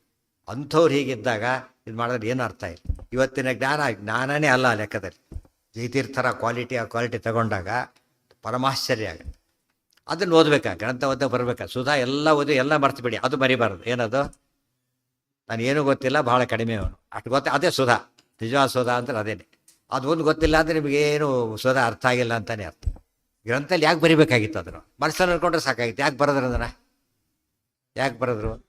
ಜನಕ್ಕೆ ಇದಾಗ ಮಾರ್ಗದರ್ಶನ ಆಗಬೇಕಾದ್ರೆ ಆ ಮೂಲಕವಾಗಿ ಇದು ಬರಿಬೇಕಾದ ಕಾರಣ ಇರಲಿಲ್ಲ. ಅದನ್ನೆಲ್ಲ ತಿಳ್ಕೊಂಡ್ರೆ ಪ್ರದಾಯ ರಾಮಾಯ ಧನುರ್ವರಂ ತದಾ ಜಗಾಮ ರಾಮಾನುಮತಃ ರಮಾಪತಿ. ಈ ಕಾರುಣ್ಯ ನೋಡಬೇಕು. ಈ ಕಾರುಣ್ಯ ಏನು ತೋರಿಸುತ್ತೆ? ಕಾರುಣ್ಯ ಅವ್ನು ತಿಳಿಯಲೇಬೇಕು, ಅವನಿಗೆ ಅರ್ಥ ಆಗಲೇಬೇಕು, ರೋಗವಾಸಿ ಆಗಲೇಬೇಕು. ಅದು ಕಾರಣ. ರೋಗವಾಸಿ ಆಗಲೇಬೇಕು. ಎಷ್ಟೋ ಜನ ಡಾಕ್ಟರ್ಸ್ ಒಳ್ಳೆ ಮಾತಾಡ್ತಾರಲ್ಲ, ರೋಗಿ ಅರ್ಧ ವಾಸಿ ಆದಾಗ ಆಗಿರುತ್ತೆ ಪಾಪ ಅವ್ರಿಗೆ, ಗೊತ್ತಾಯ್ತಾ? ಅಷ್ಟು ಧೈರ್ಯ ಕೊಡ್ತಾರೆ, ಡೋಂಟ್ ವೆರಿ ಅಂತೇಳಿ. ಇವ್ರು ಉಳಿದವರು ಎಲ್ಲೋ ನೋಡ್ಕೊತ ಔಷಧಿ ಕೊಡ್ತಿರ್ತಾರೆ. ಕೆಲವು ಅಂಥವ್ರು ಇರ್ತಾರೆ, ಎಲ್ಲೋ ನೋಡಿ ಹೋ ನೋಡಿ ನೆಕ್ಸ್ಟ್ ನೀವು ಕೇಳೋದಕ್ಕೆ ಮಾತು ಕೂಡ ಕೇಳೋದಿಲ್ಲ, ಯಾವುದೋ ಕೊಟ್ಟು ಕಳಿಸ್ಬಿಡೋದು ಅಷ್ಟೇ. ಯಾವುದಾಗಬಾರ್ದು. ಹಾಂ ಹಾಂ ಹಾಂ ಹೌದು ಹೌದು. ಅದು ಸರೆಂಡರ್ ಸೋತು ಹೋಗ್ಬಿಟ್ಟು ಅಂತ ತಿಳ್ಕೊಂಡ್ರಷ್ಟು. ಹೌದೌದು. ನಮ್ಗೆ ಪ್ರತಿ ಕ್ಷಣದಲ್ಲಿ ಎಲ್ಲರಿಗೂ ಗೊತ್ತಾಗೋದು, ಅವ್ರ ಜೀವನ ತಕ್ಕಂತಾನೆ ಗೊತ್ತಾಗೋದು. ಹೌದು, ಆ ಥರನೇ ಬರೋದು. ಅದೇನು ವ್ಯತ್ಯಾಸನೇ ಇಲ್ಲ. ಸ್ವರೂಪ ಅದು ಸ್ವರೂಪ. ನೀವು ಕಣ್ಣಲ್ಲಿರೋದು ಹೇಗೆ ಕಾಣಿಸುತ್ತೋ, ಕಣ್ಣಲ್ಲಿ ಕಾಮಾಲೆ ಇದ್ದರೆ ಕಾಮಾಲೆ ಹಾಗೆ ಕಾಣಿಸುತ್ತೆ. ಹಳದಿ ಕಾಣಲೇಬೇಕದು. ಯಾಕೆ? ಅಲ್ಲೇ ಇದೆ ರೋಗ, ಗೊತ್ತಾಯ್ತಾ? ಏನು ಅದೇ ಈಕೆ ಯಾವ ಜೊತೆಗೆ ಇರಬೇಕು, ಒಳಗೆ ಕೂತಿರ್ಬೇಕೇನು? ಕೂತಿರ್ಬೇಕು ಕಾರಣ ಇಲ್ಲ. ಧನುಸ್ ಬೇರೆ ಕೊಟ್ಟವರು ಸರೆಂಡರ್ ಆದರು, ತಲೆ ತೋಚಾಗ ಅರ್ಥ ಮಾಡ್ಕೊಳಕ್ಕೆ ಬರುತ್ತೆ. ಏನಿಲ್ಲ. ಮಾತು ಹೇಳ್ತಾರೆ, ವಿತರ ರೀತಿಯಲ್ಲಿ ಬರುತ್ತೆ. ಒಳ್ಳೆ ಜ್ಞಾನಿಗಳು ಬಾಯಿ ಬಂದ ಸುಮ್ಮನೆ ಕೂತಿದ್ದಾರೆ, ಇವತ್ತು ಏನು ರೆಸ್ಪಾಂಡ್ ಮಾಡೋದಿಲ್ಲ, ಸುಮ್ಮನೆ ಕೂತಿದ್ದಾರೆ, ಕೇರ್ ಮಾಡಿಲ್ಲ. ಏನು ತಿಳ್ಕೊಂಡು ಗೊತ್ತವನು ನೋಡಿದ್ರ? ಹೇಳಿ ಎಷ್ಟು ಬಯಸ್ಕೊಂಡು ಸುಮ್ಮನೆ ಕೂತ ನಾಚಿಕೆ ಇಲ್ಲ ಅಂತ ಹೇಳಿ. ಆದರೆ ಇವರ ದೊಡ್ಡಸ್ತಿಕೆ ಕ್ಷಮೆನ ಏನೇನು ತಿಳ್ಕೊಂಡಿದ್ದಾನೋ ಅವನು ವೀಕ್ನೆಸ್ ಅಂತ ತಿಳ್ಕೊಂಡಿದ್ದ. ಅದು ತಪ್ಪು. Greatness actually. ಅಥವಾ ಪರಮ ಪಾಪಿಯನ್ನು ಕೂಡ ಇವ್ರು ಸವಿಸ್ಕೊಂಡಿದ್ದಾರೆ ಅಂತ ಕೇಳಿದರೆ ಗ್ರೇಟ್ನೆಸ್. ದೇವ್ರು ಎಷ್ಟು ಗ್ರೇಟ್ ಅಂತ ಕೇಳಿದರೆ ನಾವು ಮಾಡೋ ತಪ್ಪುಗಳಿಗೆ ಒಂದು ಚಾನ್ಸೇ ಕೊಡಬಾರ್ದು. ಯಾವ ಲೆಕ್ಕದಲ್ಲೂ ಕೂಡ ಏನಾಗಬಾರ್ದು, ಯಾರು ಬದುಕಲಿಕ್ಕೆ ಸಾಧ್ಯ ಇಲ್ಲದ ಸ್ಥಿತಿಯಲ್ಲಿ ನಾವಿರೋದು. ಅಷ್ಟು ತಪ್ಪುಗಳು, ಅಷ್ಟು ರಾಶಿ ಇರುತ್ತೆ. ಇಷ್ಟಾದ್ರೂ ದೇವ್ರು ಏನು ಕೊಟ್ಟಿದ್ದಾರೆ ನಮಗೀಗ? ಭಯಂಕರ ಕೂಗಾಡೋದು ಕ್ಲಾಸಲ್ಲಿ ಇಟ್ಕೊಂಡಿದ್ದಾರೆ ಅಂದರೆ ಒಳ್ಳೆ ಬೆಸ್ಟ್ ಅಂತ ಹೇಳೋದಿಲ್ಲ, ಆ ಥರ ಆಗಿದೆ. ದೇವರ ಮಾಡಿರೋ ಉಪಕಾರಕ್ಕೆ ನಾವು ಕೊಡ್ತಿರೋ ರೆಸ್ಪಾನ್ಸ್ ಎಂಥದ್ದು? ನೆಗೆಟಿವ್ ರೆಸ್ಪಾನ್ಸ್, ಆ್ಯಂಟಿ ರೆಸ್ಪಾನ್ಸ್ ನಮ್ದೆಲ್ಲ ಕೊಡು. ದೇವ್ರು ಏನು ಮಹಾ ಮಾಡಿದ್ದ ಆ ಥರ ಮಾತಾಡಿದ್ರೆ ಎಷ್ಟು ಅನ್ಯಾಯ ಇಲ್ಲೇನು? ಏನೋ ಸಣ್ಣ ಪುಟ್ಟ ಕೊಟ್ಟಿದ್ದನ್ನ ನೆನೆಸ್ತಾರೆ. ದೇವರು ಕೊಟ್ಟ ದೇಹದ ಮುಂದೆ ಇನ್ನೇ ಒಂದು ಆಸ್ತಿ ಇದೆ, ಅದನ್ನ ಬೈತಾರೆ ಅಂತ ತಿಳ್ಕೊಂಡ್ರೆ ದೇವರು ದ್ರೋಹ. ಆದರೂ ದೇವರು ಕ್ಷಮಿಸಿದ್ದಾನೆ ಅಂದರೆ ಎಷ್ಟು ಗ್ರೇಟ್ ಇರಬೇಕು.